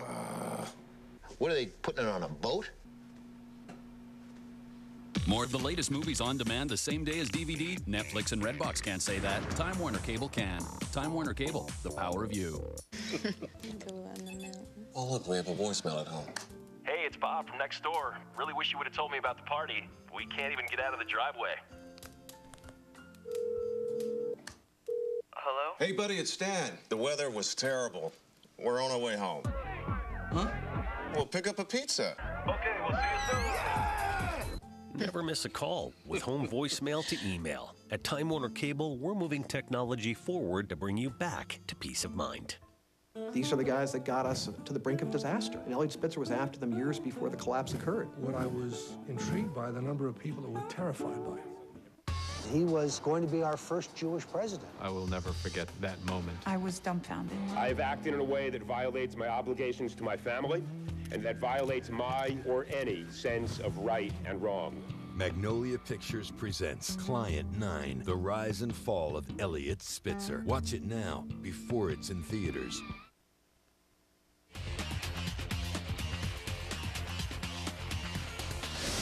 Welcome back. Ranked number 4 in Division II AA girls volleyball, the Lorena Regents are well on their way to another successful season. The team sported an unblemished 11-0 record before they hosted the Nordhoff Rangers. Game 1 starts with Lorena serve. Nordhoff with the return here, but Regents captain Briscoe Wendell sets up Sarah Hardy, and she slams for that kill. Christina Zins with the serve, and Nordhoff's Chandra Vermeesh ties the game with a kill right here. Now a Regents rally of 15-1 highlighted by an ace for Sarah Anselmo and a powerful kill by Kat Workman. Lorena takes Game 1. Game 2 began with Lorena up 4 early, but Jessica Ammerman's ace ties it all up at 8, and teammate Alexis Riley powers through the attempted blocks to give Nordhoff a 1-point lead, 10-9. But Regents maintain their cool, and Hardy tracks the ball for the spike. Lorena also wins Game 2, 25-18. In Game 3, Lorena with some great teamwork. Wendell to Anselmo for the kill, and then Wendell with the mid-air assist to Annalisa Schesser. And the Regents sweep 3 games to none. They move to 12-0.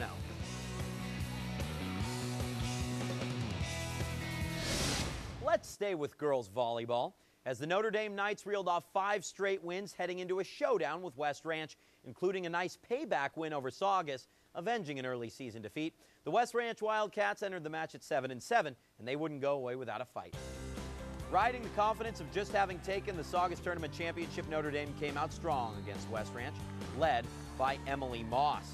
Emily would continue the attack, giving Notre Dame the early lead 9-2 in Game 1. But West Ranch would keep it close thanks to aggressive play of their own with this kill by Bree Breaker. Still, Notre Dame would jump out to a commanding 2-0 lead before West Ranch would regroup for a run of their own. West Ranch Sarah McGough and Angelica Rutledge step up the defense starting in the 3rd game, and the Wildcats come storming back to take the 3rd and 4th game to even everything at 2 games all, forcing a decisive 5th game. But some fuego from Notre Dame. They come out fired up in the 5th, and they take the early lead as Emily Moss would end her night with 20 kills.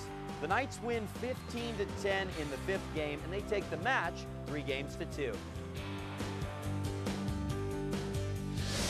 In Time Warner Cable's Game of the Week, Mark Evans led St. Bonaventure to a win over Moore Park, but Evans got more than a win this Friday night as he was named our Player of the Week. Dave Wheeler spoke to Evans after the game. Back at Buena High School, big Marmani League matchup tonight where St. Bonnie comes out up on top, 28-25. One of the big reasons standing here next to me is their quarterback, number 12, Mark Evans. Mark, great game tonight. Thank you. Good job. Thank you very much. Unofficially, we had you 16 of 24 for 284 yards and 4 touchdowns. That's a pretty good night. Yeah, it is. And you were working under a little bit of duress out there. You took quite a hit. How do you feel right now? I'm feeling great right now. Happy to be a winning side. That last pass to Sanchez. Yeah. Special play or anything, or just caught it lucky and had him in the open? Well, our coaches, they just knew like what the defense was going to be because we've been studying them. And then he just called a perfect play. It was wide open. Boy, you're not kidding. It was just a great play, about 46 yards on that reception, and that's what was the go-ahead touchdown. Congratulations. Now, You guys got Newbury Park next week. It doesn't get any easier in Marmani. What do you got planned for them? Just go watch film on them, study, and then get to work. Were you happy with your offensive line tonight? They blocked pretty well for you. Yeah, I love them, man. Gave me a great time.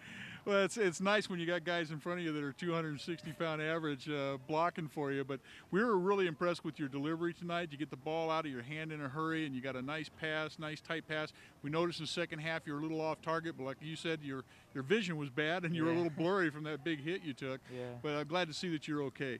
You're our player of the game this week. We're going to award you with this little plaque for you, and it'll have your name on it. We'll get it engraved for you and get it over to you to the school. Congratulations on a great win tonight. You guys are 2-1 now in the Marmani, and keep on marching. Thank you very much. Thank you very much. Mark Evans, our player of the game.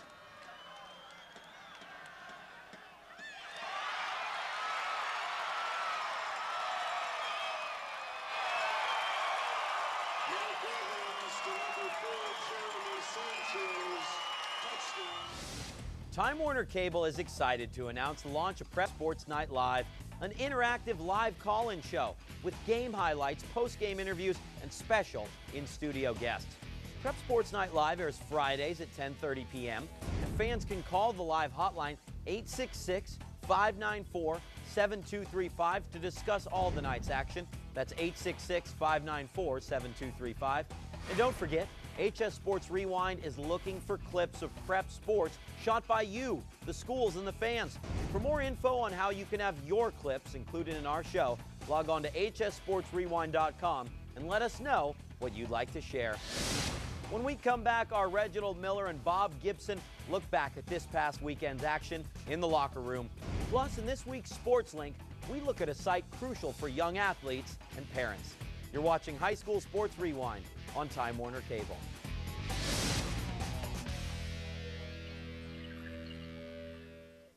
Time Warner Cable presents. The music business is failing. I need some brilliant ideas right now. We can have Aldous Snow live at the Greek Theater. He is rock music personified. I'm a motorist. I want you to go to London and pick him up. Get him to the Greek. I'm gonna stab you in the heart with this adrenaline needle. Don't miss the unrated version you couldn't see in theaters. Now on demand, same day as Blu-ray and...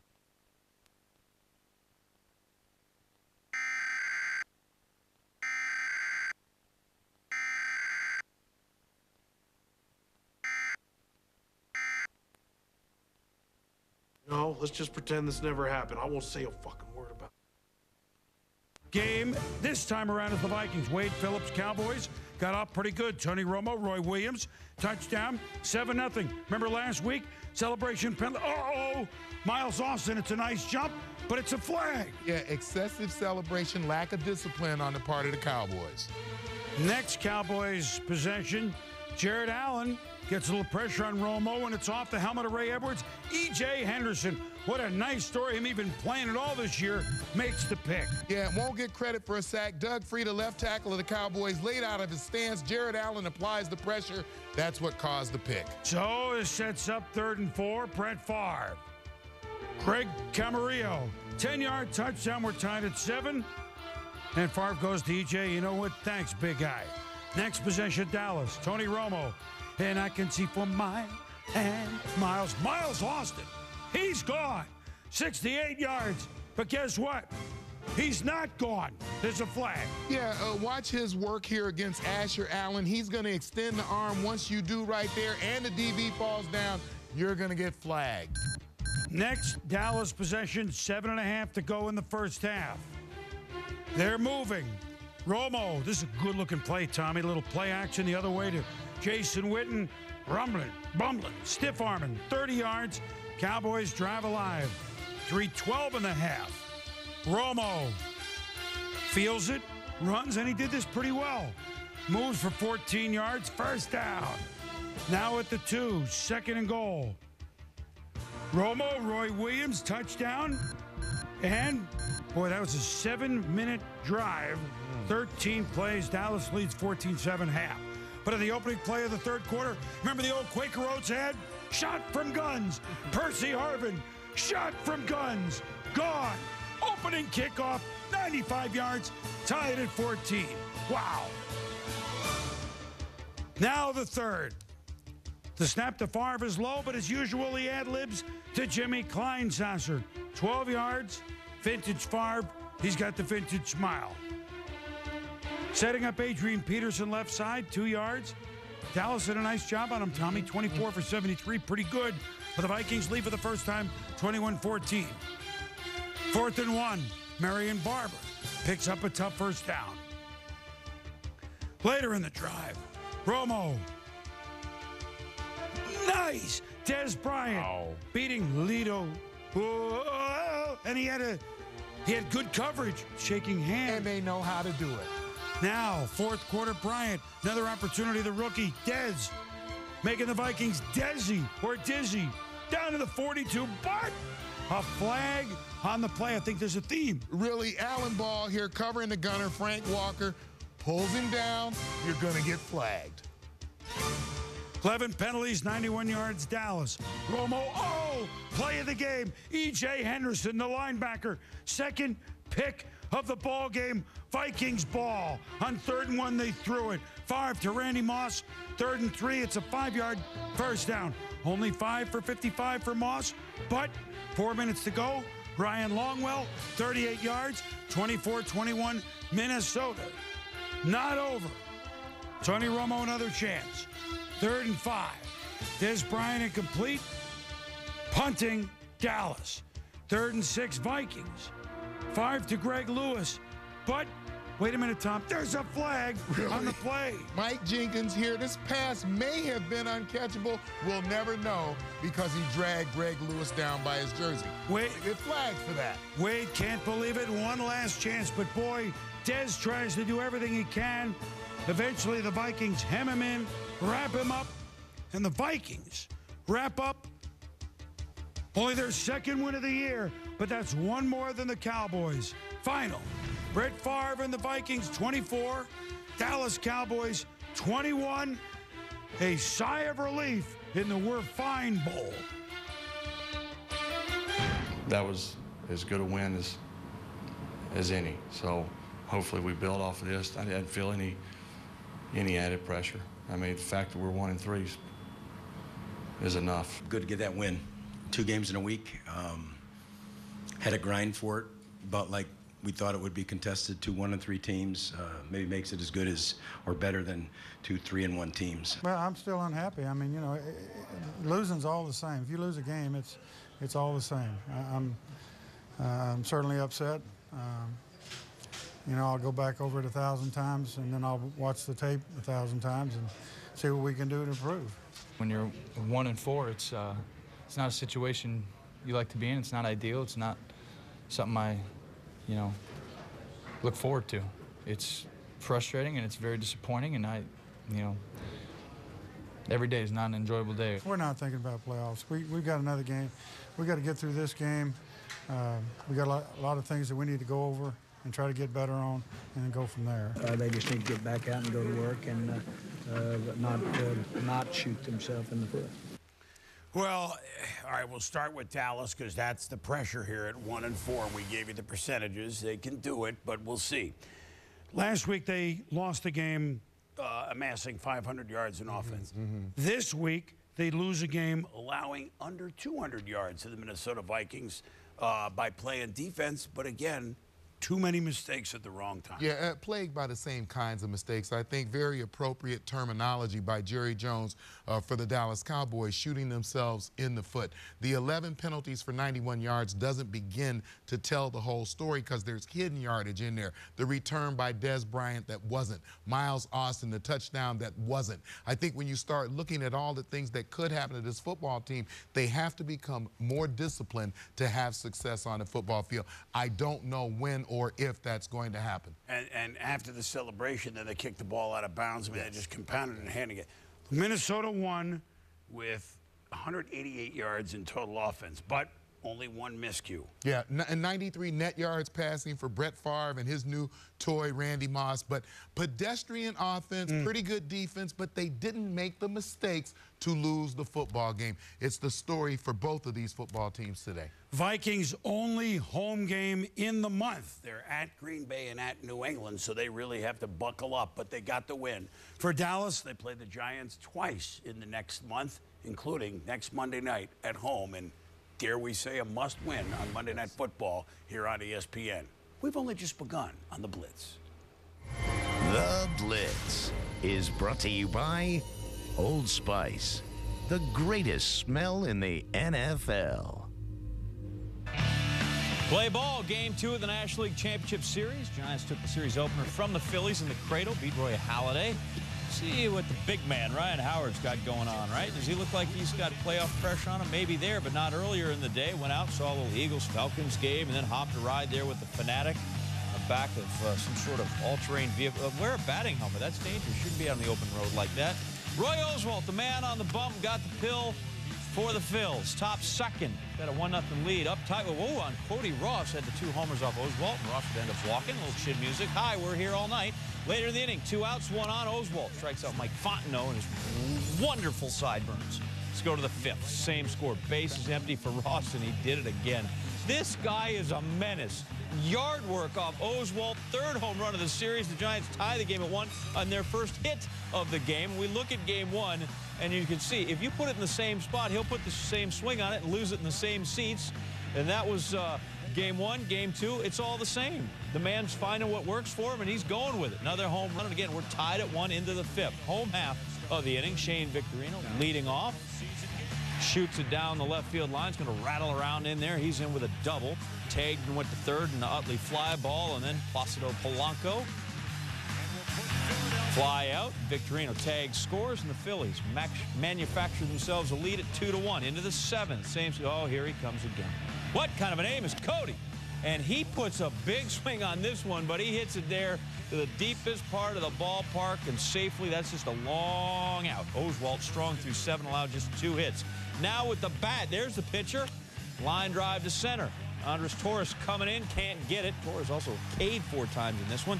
That's going to end the night for San Francisco starter Jonathan Sanchez after a sac bunt, intentional walk. Polanco singles to center off Ramon Ramirez. Oswalt hesitates, not lost, still scores ahead of the throw. Phils take a 3-1 lead. Take a look, here we go. Sam Perlazzo, third base coach. That is a stop sign. That's well in front of him. He should have, and then we take it down, and he figures, I'm going to get my own insurance run. Just beats the throw. And the Phillies teammates, they like the hustle. They like the run. Everybody's a fanatic. They're just not all green. Later in the inning, base is chucked with 2 outs, and Jay Roll hits it long. Stays in the park, but does enough damage here. Start the merry-go-round. 1, 2, 3, score. Phillies take a 6-1 lead. Rollins, a key walk to get the first run in for Philly, and 3 more there into the 8th. Still 6-1, 2 on, 2 out. Charlie Manuel out to talk to Oswalt. The Sage, I'm just going to talk. Charles Fuqua leads him in. Oswalt facing Aubrey Huff. Flies out to end the inning. Ryan Madsen got the final 3 outs. Oswalt, 8 innings, 1 run, 3 hits, 9 Ks, and the Phillies take it by a count of 6-1. The series is now evened up at a game apiece. Rollins, the star offensively with 4 RBIs. Cody Ross, the home run. 3 straight postseason games with a homer. That's tied with Barry Bonds and 1 shy of the club record held by Jeffrey Leonard. Roy Oswalt, 10-0 now in his career at Citizens Bank Park, in line to pitch there again game 6 if that game is necessary for Philly. Here are your studs from game 2. I'm just doing my job, really. It was something that was needed at the time. I was glad I was a person up there at the moment and able to come through, but, you don't celebrate until you win 4 games. And, once we get to that point, then you can look back and say, that was a big hit. But for now, just, gave us a little breathing room. From the very beginning, I told myself, all you can give is 100%.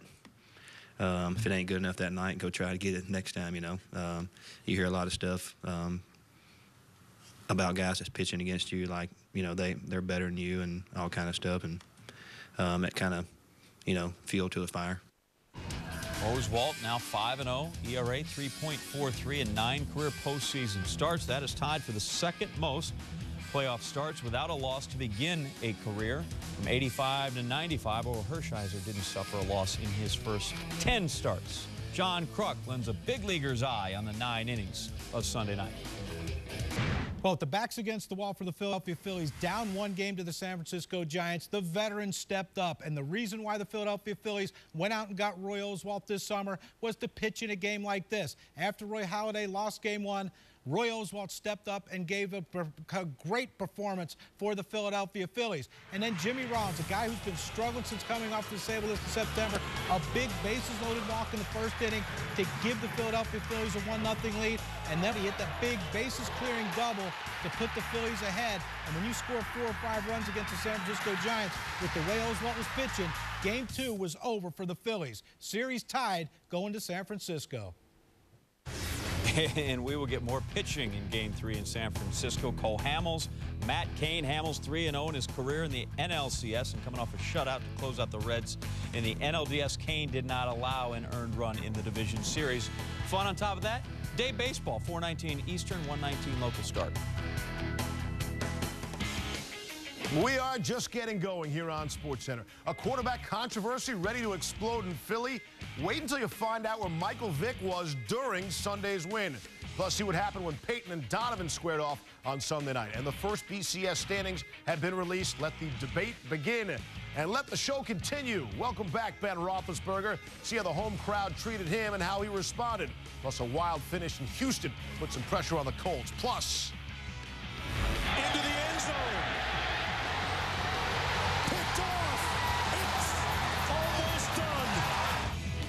and talk about your busy weekend in sports. We will. We'll roll back the moments you'll still be talking about all week long. Straight ahead on SportsCenter.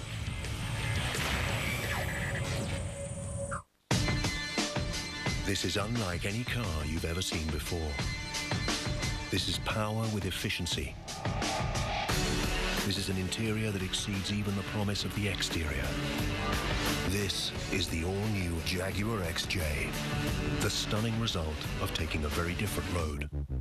Every 2011 Jaguar includes best-in-class Jaguar Platinum coverage with complimentary scheduled maintenance and no-cost replacement of wear and tear items. We're on the road with the General, talking to people about their auto insurance. All right, so you need to cut the cost of your auto insurance and save money. One way is to stop paying for more insurance than you need. Just go to thegeneral.com for a super fast online quote. Rates and monthly payments are low, and the down payment's as low as $59. And you'll get instant proof of insurance. For the best car insurance rates online, go to the General and save some time. So, who wants to learn about saving? Great, because Priority Mail flat rate shipping from the Postal Service can save businesses time and money by making shipping really, really easy. Any questions? Yeah. How easy? Well, for one, you don't have to weigh packages up to 70 pounds. They come in all different sizes, too, so if it fits, it ships for a low flat rate. Yeah. Do you need to know math? No, not really. That was my question. With Priority Mail flat rate boxes and envelopes, you can ship anywhere in the country for a low flat rate. International, too. Envelopes start at just $4.90. So how do we get these? Just call or go online, and we'll send your free flat rate shipping kit with the free supply of flat rate boxes and envelopes, plus a free shipping guide delivered right to your door. That looks nothing like me. If anyone wants to stay after, I'll show you how to sort mail. Call or go online now to order your free Priority Mail flat rate shipping kit, only from the Postal Service, a simpler way to ship. Chris Mortensen reporting the Colts and Peyton Manning will open up contract negotiations this Wednesday. Peyton in the last year of his deal and playing the Redskins Sunday night in D.C. After a Redskins turnover, Colts ball, Manning trying to capitalize. And of course he will. He's Peyton Manning. Finds Pierre Garçon, 57-yard touchdown. See you later. Colts on their way at a 7-0 lead. We're tied at 7 in the second quarter. Here's Manning. Fakes the handoff. Finds Austin Collie back of the end zone. Colts up 14-7. Colts get the ball back. 2nd and 10. Here's Manning. Look at Garçon. Look at that catch. We've seen a lot of one-handed catches this season. Now, the one-handed catches we normally see are for touchdowns. This isn't for 6. Yet this might be the best one-handed catch of the season. Garçon, 4 catches, by the way, 103 yards in that dandy. Colts led 17-7 at halftime. Redskins ball. They've got a running back. goes by the name of Terrain. 20 rushes, a career-high 100 yards for Terrain. Redskins trail 17-14. Here's Joseph Adai. He's the running back for the Colts. Colts up 24-14. Adai went over 100 yards. First Colts running back over 100 yards in 2 years. In the fourth, though, you see Adai is crushed between two Redskins players and coughs up the football. Now the Redskins recover, and Adai has to be helped from the field. Redskins ball down 10, 2nd and 10 on the 31. McNabb for Anthony Armstrong, 19 yards. Peyton Manning watching the sideline. Hey, get me the ball back. Get me back on the field. Draw play. Keelan Williams. That's up the gut for 14. Redskins moving the ball. McNabb finds Williams wide open out of the backfield. How do you like me now? It's 27-24. Redskins get the ball back with 32 seconds left. McNabb looking deep for a receiver, but Aaron Francisco, now that's a great one-handed reception. Watch this. If he doesn't make that pick, that looks like 6 and a touchdown for the Redskins and maybe a win. We're back now to a blitzing boomer, TJ.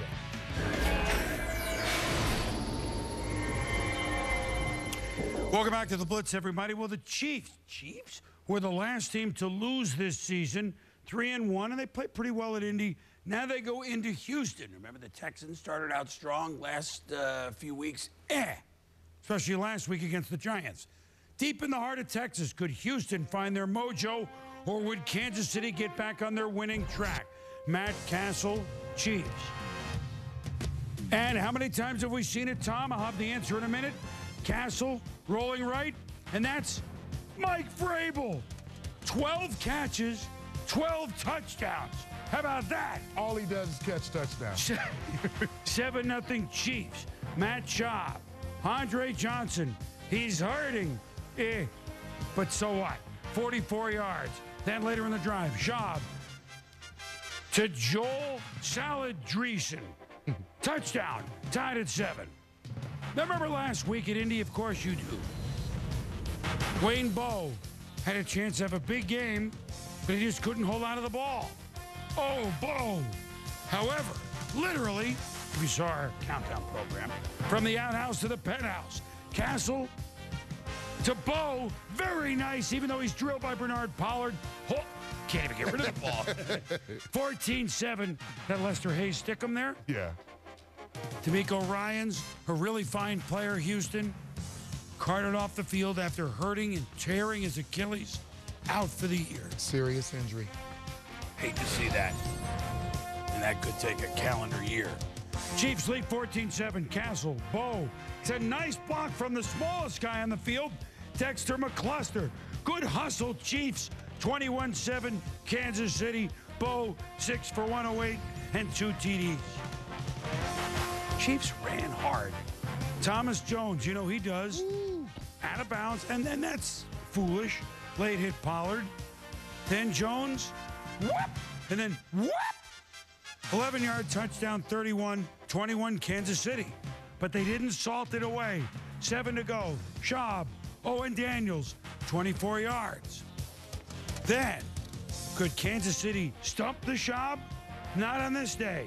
Schaub, Daniels, tight end making another big play, 27 yards. And then, it's Australian Fabia. Arian Foster, touchdown, diving in. Still the Chiefs, but only 31-28. Under 2 to go. Schaub, ball back to Johnson, and Brandon Flowers flagged it. I don't think. Yeah, and Brandon Flowers had reason to be upset as you watch the end of this play. Watch Andre Johnson. There's a little, hand fighting.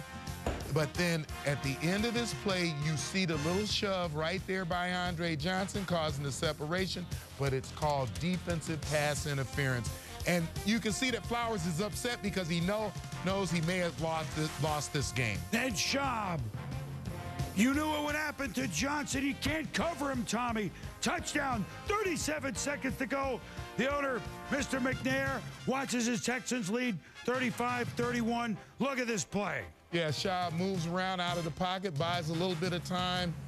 And boy, Andre Johnson is good as anybody in this league, giving his quarterback a target. And so the Chiefs still upset. I get it. Texans fired up. I get it. 4 seconds left. Can the Chiefs get a miracle? Matt Castle? Forget it. Amobi Okoye, sack. First of the game, came at a good time. Texans come from behind. They do this. Boy, they can roll up the points. Chiefs were game. Boy, they had one guy with 100, Jones. They almost had another rusher with 100, Jamal Charles. But in the end, Matt Schaub threw for 305. Texans 4-2. Chiefs 3-2. Now, in Pittsburgh, they've been waiting all year after the 4-game NFL-imposed suspension on Big Ben. Huge ovation, and we're not surprised. And that's good to see for the Pittsburgh fans. Pittsburgh at home against their rival Cleveland, who they've beaten 18 of the last 20. Ben early, picked off by the rookie Joe Hayden. Turns it all the way down to the Pittsburgh 35-yard line, leading to a 3-0 Browns lead. Big Ben starting to feel it. Manuel Sanders, 22 yards.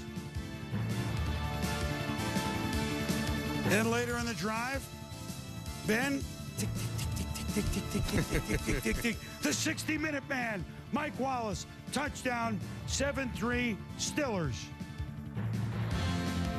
Josh Cribbs, out of the Wildcat, James Harrison, other ideas, boom. And Cribbs out. You know, and you know that the league's going to start taking a look at whether that's helmet to helmet. It sure, you know, was close. Colt McCoy, the rookie, starting for Cleveland. And boom, it's Harrison again, laying out Muhammad Massaquoi. The Browns upset league-wide. There were a lot of these hits on this. Yeah, it was an awfully hard-hitting day in this league. And, you know, again, one of the first things we want to do is protect these players. Yes, we do. Just 7-3 in the third quarter. Cleveland hanging tough. From his own end zone, Ben hit as he delivers. Tick, tick, tick, tick, tick. To Wallace, 50 yards. All he does is catch bombs. Take another look. Strong in there, Tommy. Well, Roethlisberger, under a lot of pressure, delivers the ball right on time. Next play, Ben. Play action, boy. He and Heath Miller, they're just such a good combo. That's pretty. 36 yards. 3rd and goal from the 8 now. Big Ben, Cleveland coming, but throws it to Hines Ward. 183 straight games, tied with Art Monk, 4th all-time. Hines Ward on the consecutive games list. Colt McCoy played pretty well, I think. Yes. Hit Benjamin Watson on the move. 21-10, the Pittsburgh lead. Under 2 minutes to go in the game. McCoy, ball tipped. Lawrence Timmons picks it off Pittsburgh. Colt threw for 281, but 2 picks. And Pittsburgh says, let's go for it. Big Ben to Heath Miller, 14 yards. 16-27, 257 Ben, 3 touchdowns in the early pick. The Pittsburgh Steelers go on to win. They're 4-1, 1-0 with Big Ben, 28-10 over the Browns, who have now beaten 19 of their last 21 meetings. Got a little bit of tears in my eyes. It was just to hear them, you know, cheer like that was truly something special. The guy came in great condition, and he's been working. When given an opportunity, we know that this guy's capable of playing. He played today. Good to have Ben back, and everybody helped contribute to the win. We still left some plays out there on the field, but all in all, it's good. You know, I know Ben was excited to get back on the field. Being on the field before the game got a little emotional, but I felt like it was a pretty good day. He came out, and, you know, when all eyes was on him, he stood up like a true warrior and came through and helped lead his team to a victory.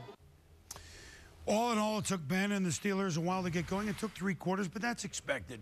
The easiest thing he has to do, Tommy, is play football in front of 60,000 people. That's what he does. He hasn't been injured. How he handles things moving forward, and you got to like what you see thus far, will be in many ways how he's judged. But on the football field, what did you see? I saw that it was a good day for Ben Roethlisberger and a good day for his teammates. And I think that, as you said, this is the place that he is going to be most comfortable. The other thing that struck me about his football day was how much work he must have put in before he got on the field today.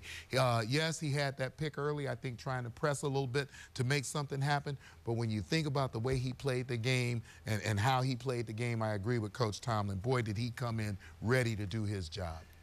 He and the Steelers together first road game will be next week at Miami, which is not the roughest place to play, but still, road game will be another hurdle, but the Steelers are 4-1. More coming on the Blitz.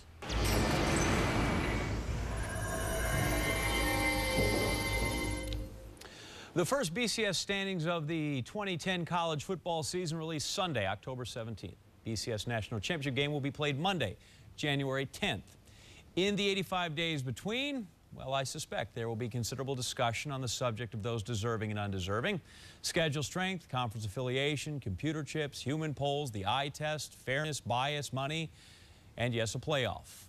The words will come from all corners: Norman, Eugene, Boise, Auburn, Fort Worth, Baton Rouge, East Lansing, Tuscaloosa, Salt Lake, and Columbus. And that's just for starters. So we get started. Oklahoma, #1 out of the gate. The Sooners undefeated and beloved by the 6 computers that make up a third of the BCS. OU's best wins over Texas and Florida State. As for #2, the Oregon Ducks, who are actually ranked first in the 2 human polls that make up 2/3 of the BCS formula.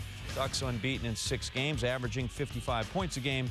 Margin of victory 38. So losses by Alabama, Ohio State the last 2 weeks, making things very interesting. Now Boise State currently #3 in the Tostitos BCS standings, which is really the bridesmaid spot here because there's only room for 2 in Glendale. Sooners and Ducks at the moment. Auburn, TCU round out the first 5. LSU, Michigan State, Crimson Tide, Utah Buckeyes make it 10. The computers here, they're down on Oregon. They have them 8th. Boise State 7th.